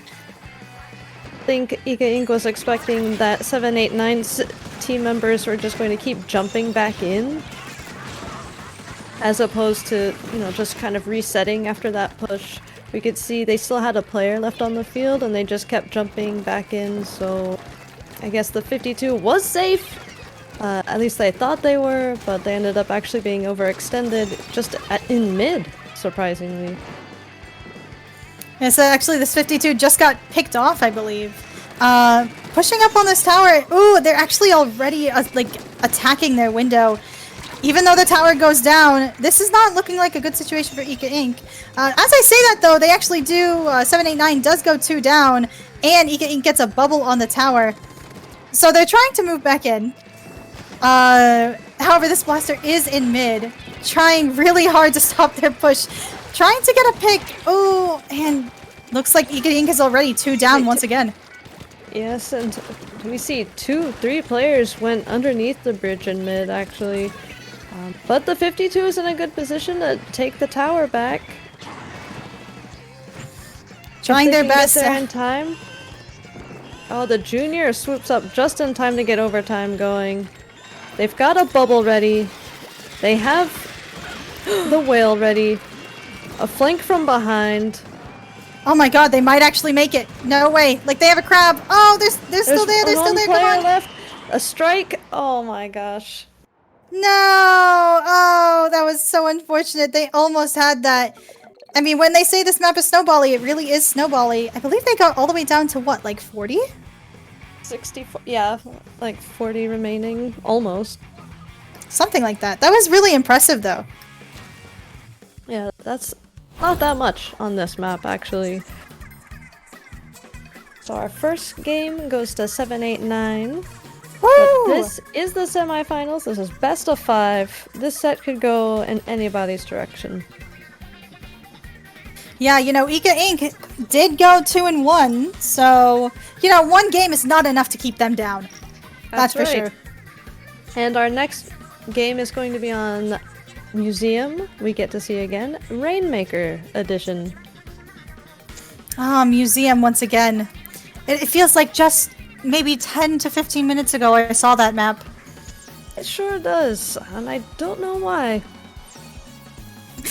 Wait a second. Something like that. Wait a sec. Yeah, kind of interesting. I think one thing that 789 did really well there is they were really able to hold their defense in mid. They were really good at playing their neutral game. And Ika Inc. really loved trying to like charge in and trying to break that apart. But we didn't really see them break it apart necessarily. And the best times that they were able to get their pushes up was when they took out 789's Tower Rider and Objective, because they would always take a little bit too long to get onto that tower. Exactly. So if we were to kind of make some guesstimates here for Rainmaker, how do you think they would change their tactics or their comps? Well, see, definitely thinking we're gonna see that Dapples. But this is because I know Maxie personally. Maxie's a know. big fan of those Dapples. I don't believe in the Dapples anymore. What? Yep. What? You heard me. This is so... Oh my god, this is a betrayal, Panda. How could you do this to me? Not the Dapples, those were sacred. How could you? I was really That looking mean- forward to it, and you know, I feel like I got burned with this last game. No! I do think that we will definitely see like a sploosh or something that will like paint really quickly for this Rainmaker. At least that's what I'm betting on, because curling bombs do a lot for this. And as we actually see, the sploosh does come out. Nice. No, Dapple! Dapples, we spotted. Okay. You're a believer? The tiny flame of hope is alive. Looks like the Heavy's actually flanking right off the bat on the side of Ika Inc. as the Charger is on 789. Something is going on with these backline flanks. These backliners are trying to cut loose during these semifinals. Hey, they're going a little insane, and it works out as 789 does go 2 down. Ika Inc. has the perfect opportunity to push in, get this Rainmaker. Oh, whoa! Oh, the Ray actually came up behind the stamp there. I thought they were going to squeak past. Just but not barely quite. not making it. So we see 2 specials up for 789. Ika Inc. is able to get back into mid just in time, trying to take back mid control. There's a Crab top mid, and they have a wall. Well, Crab's greatest enemy is a bit of sub power up on that wall, wouldn't you say? Ika Inc. loses 3 players. Stamp on their spinner. This is Looks definitely like a checkpoint. 789's, yep, getting checkpoint. But Ika Inc. looks like we'll be able to stop them, if only briefly enough, so that they don't push very far past the first checkpoint. 789 does have to remember that they don't always have to run straight into them and feed. They always have the opportunity to go up the top left route if they're feeling a little spicy that day. Yes, that is true. Ooh, the reach slider! Oh, not able to get that Rainmaker out though, as 789 is being really oppressive. Squid rolling towards that Rainmaker, getting just those few extra points. 21 is a really good push on Alfonsino. We're going to see Inc. struggle to get past that. Yes, 20 is something that you don't want to see from the enemy team on this map. Wait a second, is this Stamper? This Stamper was attacking the Rainmaker from behind. Oh my god, they finally get picked off. That was an insane gambit that actually paid off for them, actually. Yeah. And now we see these doubles. Oh, there's the 52 fighting for his life there.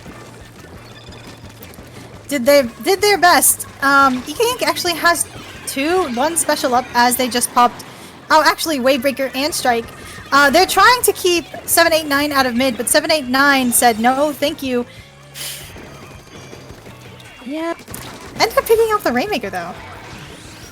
they did. The slider going in again, trying to find a pick. Doesn't find one. This Crab, I thought was in a little bit of a sticky situation, but it actually did really nice to zone Ika Inc. out. Yeah, definitely. Felt a little bit like an oily Crab. Oh, here comes the Stamp. Get that Rainmaker pop. Maybe throw it at their Heavy if they can. Or get a little bit of momentum off of it. Not quite getting a pick. 2 down for Ika Inc. here. I would like to see them kind of reset themselves, get another special up to go with the slider, and then try to push 789 back after that. Definitely. Ika Inc. right now has to play a neutral game. Get a bit more control of mid. Try to get at least 2 or even 3 picks. Maybe they'll be able to get a good push onto their plat. Maybe get it all the way to even 30 if they can, but right now they're having trouble as 789 starts showing some aggression that they weren't expecting, pushing all the way up into their plat. Oh, almost getting the shark off if not for that torpedo. Hit the torpedo, gave away the location. Yeah, Almost as bad as 789's the doing a Scorch. great job at keeping up their momentum. Oh, that's 3 down on the side of Ika Inc. And looks It like might come 789 down to is the taking slider. out. Oh, 789 is actually taking this top left path as they try to squid roll. Oh, that's a lead of 9, actually. Ooh. 789 only has their E-leader left on their plat, Ika Inc.'s plat, giving them jumps, actually. And while they might not be able to knock it out at this rate, there is only like 35 seconds in the game. I don't know if Ika Inc. can come back from this. It will be very difficult on this map compared to some others, but I think Ika Inc., like I said, if they use their specials kind of in tandem with one another, I think they can at least give themselves a good shot. Definitely. We see it's already counting down to 10. This Viper is skirmishing like their life depends on it. Flanking behind this Rainmaker. Oh! Sniping that Rainmaker with the hammer! Just before they took the checkpoint. That was very, it's a nail biter right at the end where you're rooting for the underdog and they get sniped by the... To be fair, that was a really good hammer, actually. I can't really say anything bad. Yeah. It was like a really good hammer. Just my opinion, of course. So I mean, hey! Leading our set 2-0 so far, but our next match is Clam Blitz on Brine Water. Clam Blitz Brine Water is one of my weaker maps, so I can't say I'm too fond of it. Yeah, I definitely feel you on that one. There is, of course, like that. Oh, you go I have a little ahead. bit of a love-hate relationship with Brine Water. On clams, it's not too bad. But if it were Rainmaker, for example, I'm not having it. Yeah, I mean, Rainmaker, you have to go all the way up in their base. Like, it's a lot like Scorch, where you're not gonna knock it out.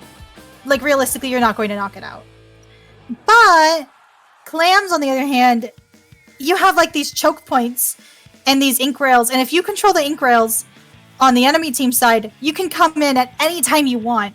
And then you have to defend against, like, them on the choke point, and if you don't have a splash wall, that can also be really difficult. But then again, ZF is kind of in the meta right now, kind of in the mix. We got splash wall, tri-strike, really good aggressive special. Walls are really good for supporting your team and yourself, especially even allowing a ZF to challenge an E-leader. So That's true. I didn't think about that. And coming into this game, Ika Inc.'s kind of on the ropes here. They're gonna have to go all in.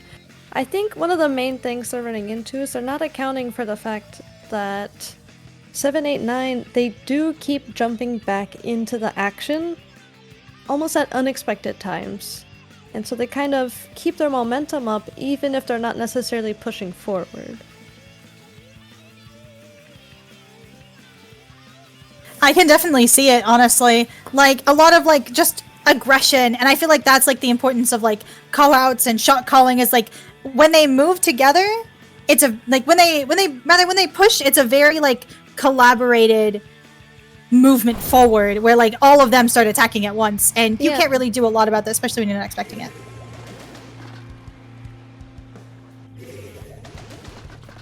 So here are the teams.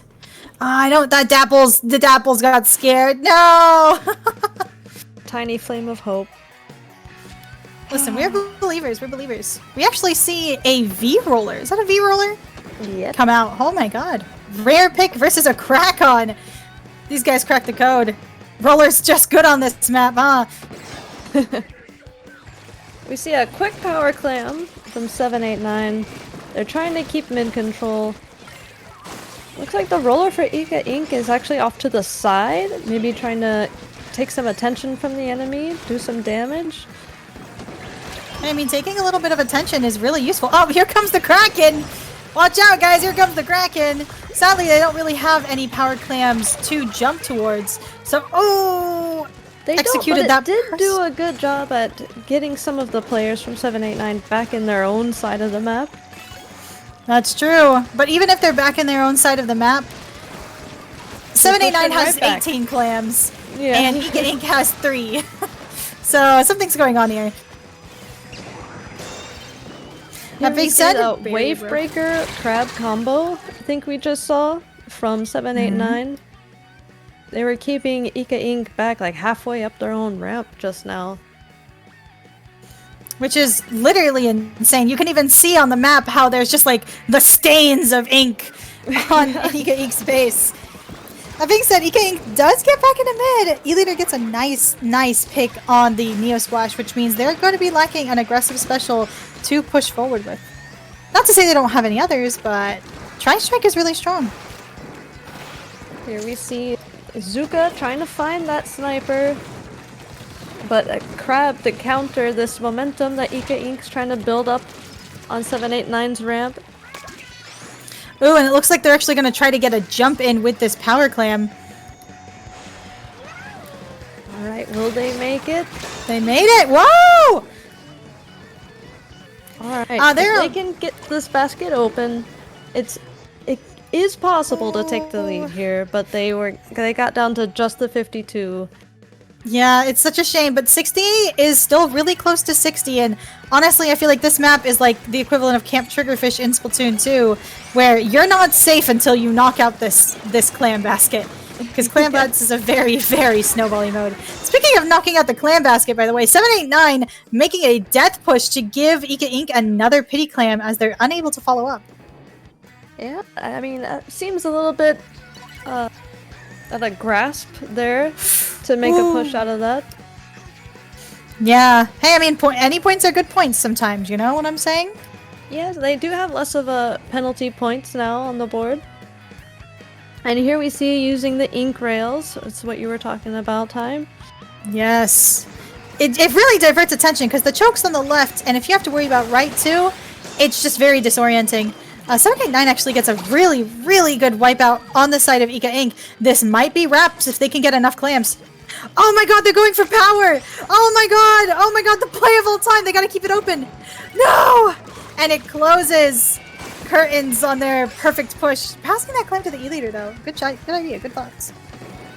The Viper does have their stamp ready, so if I could make a prediction, I was gonna say they're gonna yeet it to try to get a quick pick, which they did. A delicious pick, actually. Ooh, they might be able to knock it out. They think they need just one more clam, and they have it! Surrounded by blue ink even, they still got that last clam in. That was a photo finish for the side of 789 with a clean 3-0 on Ika Inc., who has been upsetting teams left and right in this tournament.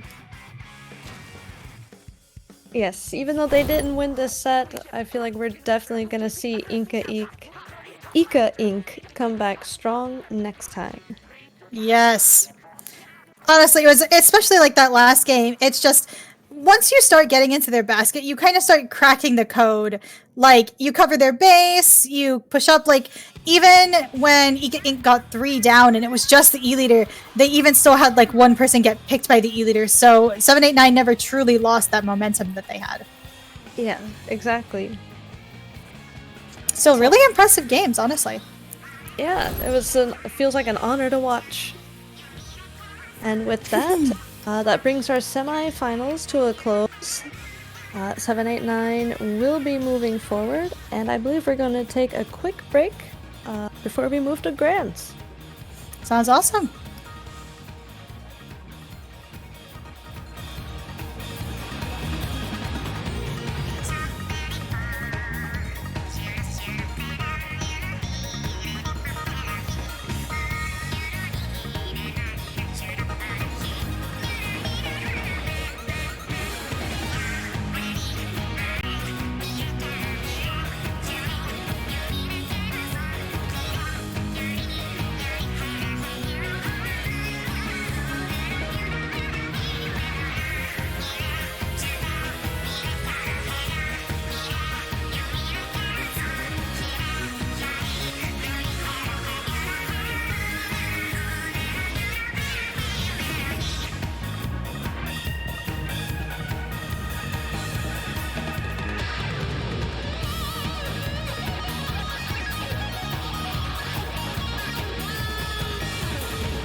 everyone, we're back! Except we have an extra commentator special edition. My name is Anakin, long for Annie, and I'm here with Panda and Time again as a trio.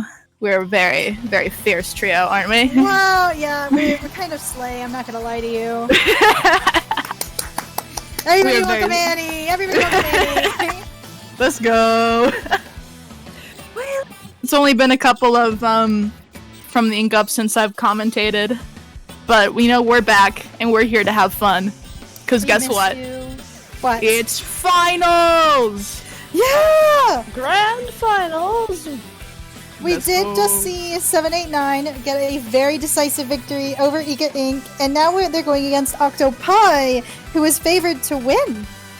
Yeah, we're really, really gonna have a very intense match. We've seen Octopi do really well in previous from the Ink Ups, so I'm wondering if today, they can finally take that gold.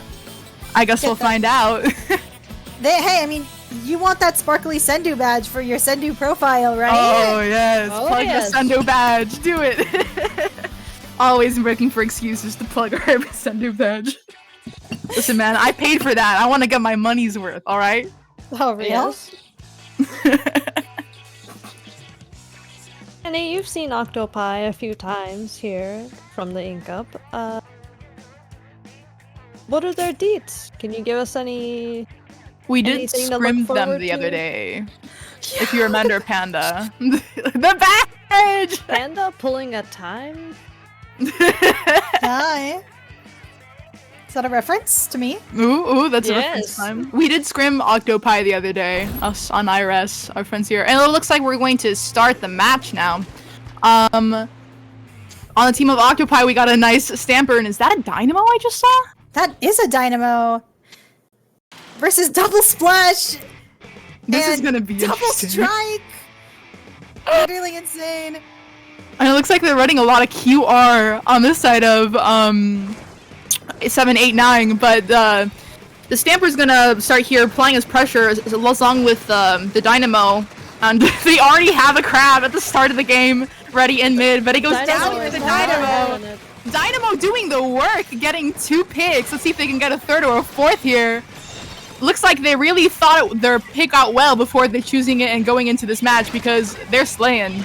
Who knew? Who knew Dynamo? Like, aggro Dynamo goes hard. I mean, hey, nobody's punishing them. No, like they're not really getting punished. This so, like, they're just gonna frontline sit there. Dynamo! Frontline Dynamo finally goes down, and 2 goes down on the side of Octopi. A 789 is going to try to go back into the zone with this tri-strike. They do manage to cap, but this Dynamo has respawned, so they're about to come in and be a menace. Getting 1, getting 2, capping that left zone. They have 2 crabs ready. They just used 1. Shredded. 789 has a counter crab of their own. But it goes down. Jump down, Ooh! so that means 789 is all the way pushed back into their base as Octopi is trying furiously to keep them out. 789 took back control of their bunker. They're going to try to retake zone here. It looks like Octopi is using their tri-strike specials and takes down one of the members of 789. And we're going back to the frontline Dynamo, but it gets down. I mean, they're not getting punished that bad. Like, they get like 2 or 3 picks You every think time. it would be worse, but it's actually going pretty well for them. Yeah. Looks like the Dynamo's my Stamper's... new main. Stamper's gonna flank here, got punished by one of the members of 789. As Dynamo the gets trade goes another out. nasty pick on this splash. Oh, Dynamo is slowly becoming top tier in this low level meta. Isn't it beautiful? 789 is pushed away all the way back in their base, not really even able to push back in with tri-strikes as they have... I'm sorry, the Dynamo. They managed to actually get control of mid, get control of the zones. Octopi making a tactical retreat as they wait for their teammates to spawn, building their specials back up and spawn to see if they can get another pushback in. They have a crab, and they're about to have a strike. They do have like 75 left on the clock. And the other team is at 11. So let's see if they really can make this comeback. Well, right now did they a have quick a... hit on the Dynamo. Maybe we're gonna see the Dynamo counter here. Dynamo will go Dynamo- hard again. I mean, hey, you never know. Speaking of which, the Dynamo is actually back on top mid, trying to get a pick. Wasn't Ooh, able to almost get gets any. one. But that allowed their team to push in a little bit to contest zone here. They weren't able to cap zone, and it looks like 789 might have a decent chance here actually taking back the game, as they're on around 30 points, and the other team still has to respawn and regroup. Yeah, the it's- sniper being in the top mid here is doing a really good job at zoning out Octopi from getting back to the zone, and they do take the lead. No! Oh, Followed up that with the is wipe. wraps That is for it. Octopi. Looks like 789 took the entire game back. We saw the reverse sweep. Octopi was at 11 and they were at 90, and they took all of that back to secure them the win. Hey, I mean, this Dino was going really hard, but I think after 789 just started getting control, they just couldn't push back in. They kept like feeding a little bit. And even though they got like some really good picks, they could not recapture that zone. And I think that's definitely the difference between winning and losing for them. Dynamo goes hard, man, you know? It really does. It really does. I think that was such a joy to watch because you just didn't expect the Dynamo to be that far up the entire game. And at the beginning of the game, they were really getting so many picks, really getting away with murder, which is what allowed Octopi to get so many points off. It was literally insane. Literally insane. Like, I can't. I mean, Octopi got a really, really good first push, and if only they were able to keep it just a little bit longer. It's just such a good start to the grand finals match that I just have this huge smile on my face. Hey, Octopi, bring it back. They subbed in! No! Not the Dynamo! Still, though, it was really impressive. I can imagine, like, this definitely takes your opponents off guard, and then it doesn't work again. I can see that. I can see that.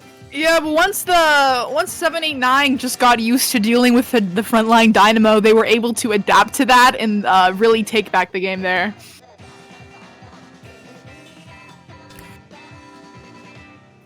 I'm just reeling. I'm so sorry. Panda, do you have any thoughts on that? I think we've covered it quite thoroughly. I'm just looking ahead now, looking for our second game and what wonders. Speaking of our second game, what's our second map mode here, Panda? It's tower control on Inkblot. Oh, TC Inkblot. I see Oh, why they yes. subbed out the Dynamo. This is not a very Dynamo-friendly map, in my opinion. It's one You of can my definitely- personal favorites. Interesting. I always find TC Inkblot just a little bit hard to play because getting up to other people's plat, whether a flank or through the rail or the ramp, seems to be really hard to take for a long time. You gotta have a little bit of extra aggression to get that push up. Oh, for Go sure. crazy. We see. Let's see. You see one splash on each team. Bubble. Each team has a fire fin, a jet, and a range blaster, along with a Sultana Stamper on the side of Octopi. That's kind of interesting. Oh, and the range blaster already gets a pick on the Stamper here. Two of the most aggressive weapons on either team. And the rapid blaster goes down on the side of 789. 789, as always, as shown in our previous match that we watched them, is a little slow to push up, even with a bit of advantage. That being said, Octopi is quick on the uptake, getting a crazy bomb kill on this range blaster. Ooh, and the Tower Rider goes down two to the down. Zekofin. Zekofin getting 2 picks there. Really good job with their positioning and their sight lines. And it looks like 789 is going to take back mid here as they try to... This Zekofin is really doing some work on Octopi right now. And they have a special ready. They lost their blaster again, specials. but with 3 specials ready, I think they might still try to keep this. I'm surprised they're not pushing it. A little bit slow on it. They had one of their members go down to Octopi, so they're struggling to just keep mid right now as best as they can to get more picks to start their next push. It's true. It's true. They're using the ink jet Pushing them as all a the way back window into to their get up to base. the plat. Tri-Strikes are going to go out on the side of Octopi as they really try to force 789 out of the area here. Using stacks as cover, and oh, the Stamper Jeez. goes down. Zeko with Fin a snipe again. nasty combo from the the Torp and the Zegofin. 79 is going to take a crab here, trying to get control of the other team's plat, while Octopi is going to really struggle and start dropping down, but they got 2 picks! 2v2 right now, it's an even game. The Stamper is actually taking control of mid, tamping this Inkjet, getting another pick, pushing up, getting into their bats, and once the Stamper has situated themselves in 789's plat, it's going to be really hard to get rid of them. That being said, there is still one guy up there waiting for them to come down. Looks like they Shit, did. the crab! Sorry. Bubbler did not work on the tower, instantly got shredded by the blaster and the crab as multiple members of Team Octopi are down to 789. 79 is going to push up into mid here as the last member of Octopi is going to back up, allowing them to get that space, and it looks like teams of 789 are pushing up onto that plat, using specials to get up, and really just going for a Hail Mary to just try to get a lead here with advantage. Ooh! They get their lead that they wanted so badly, but they go 2 down, which gives Octopi the opportunity to push back into mid a little bit. Yeah, The Octopi Stamp is doing such a great job at showing up when they least expect it and just shutting down that push. definitely. We see that they help contest tower multiple times, which really stops 789's push. Splash is having a terrible day. Just deciding to just like walk away. To be fair, good choice. You know, you almost have crab. You have your specials. Like this is definitely like a situation where you would be like backing away a little bit. Oh, their Sadly, day just suddenly got worse. But this burst bomb, it's insane. Octopi getting a sneaky lead actually, as they decide that it's just worth it to try and hold their lead for another minute. Oh, that was a nasty flick. Sorry, that was nasty. Oh my god. Just had to comment on how nasty that flick was. We've seen Right. the game go back and forth, each team getting the lead and going back to get the lead on the other side. So, 79 may have a chance here to take this back. They're really close, but it looks like the Octopi has a crab. Let's see if that can help. No! Oh my god, this blast actually gets puts on immense pressure. Keeps riding this tower. It's gonna be more than 10 points between leads now, as the timer is below 40 seconds. 789. 789 might be able to close this out if they keep tabs on this Stamper as the blaster was, but the blaster goes down, so I don't know. This blaster. It's really funny how this double blaster comp is working out for them. They seem to be able to get some good pinks onto Pat because of being able to peek flat very well and just playing pretty aggressively. This poor They wanted that guy dead. Looks like Octopi has to get on the tower now if they really even want to make a chance of a comeback. They're getting on tower, trying to take space in mid. There's some second players on 789 that are able to take out both tower players as they secure the win. That is another point for 789. And it's looking Very really clean. good for them right now. That was a very clean match, but you can't count Octopi out of this yet. They've done really well up until this point. So I'm really, I don't know. It's still up in the air, you know? What seems really good about 789 is their adaptability. They see issues in the middle of the game that Octopi is giving them, and they work in the middle of the game to solve them and eventually taking the lead at the end. It was so, like, just the wipeout was so picture perfect for 789. 789 needed a scenario where Octopi was scrambling, where the Stamper couldn't sneak up on them, so they picked the Stamper, and then they just, as Octopi is pushing back into mid, with just their ink on the tower and purple all around them, they get ambushed, they get murdered, they get killed, and it's over, you know? They get their houses taken away from them. They literally. They're chased out of the country. No! No. Oh my lord. Oh, I want your thoughts on that game, Panda. Hard to get a word in with 3 columns. Oh no, it's awesome. I'm just thinking about how I believe it was Messi on Range Blaster. I think they had a really sharp eye because you could see them. He's a just true right Argentinian. right underneath the bats, and they just scoped out, waited for the stamper to push a little bit too far forward, and I really think that was the deciding factor of that match. Listen, man, Messi, just really making my country proud, okay? That's all I'm gonna say. This representation is so great right now.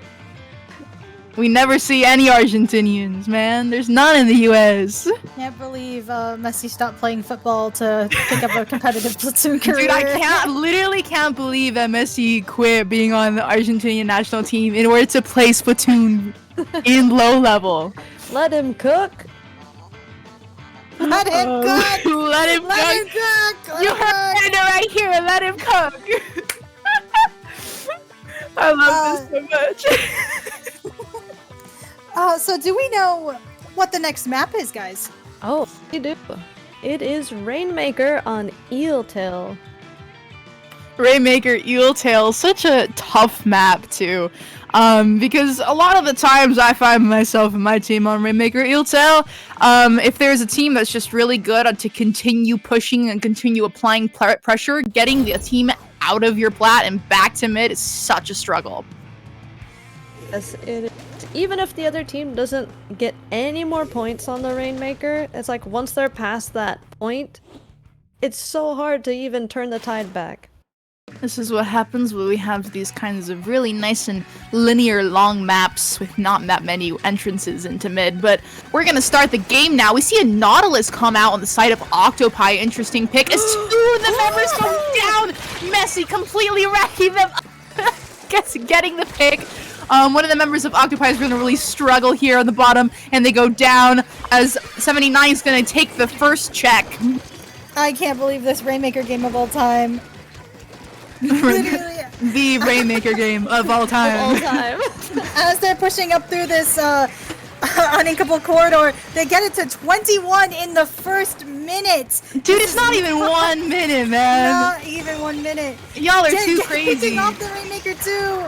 Ooh. And they're really doing exactly what Pan and I said. It's really hard for Octopi to get all of the team members of 789 out of here so they can secure this platform and get back into mid.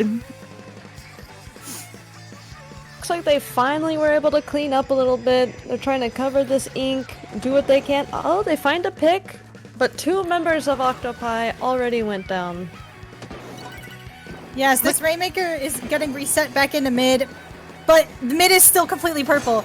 So Octopi is going to have to fight tooth and nail for every bit of paint they can get. Purple? It's blue! Listen, oh my god. It looks like white and gold to me. So what color is the dress here? Kraken's gonna go out the side of 789. Reggie really doing a number on Octopi here. Trying to get more picks as we see this blaster putting more pressure onto Team Octopi. Octopi's gonna finally got a little bit more control of mid here. Let's see if they can finally make their first push 2 minutes in the game with 789 just constantly applying pressure, even with the stamper here. Not the stamper, the stamp coming out, and them continuing to get trades with Octopi. Octopi really never always settling into mid, but never really able to push past that.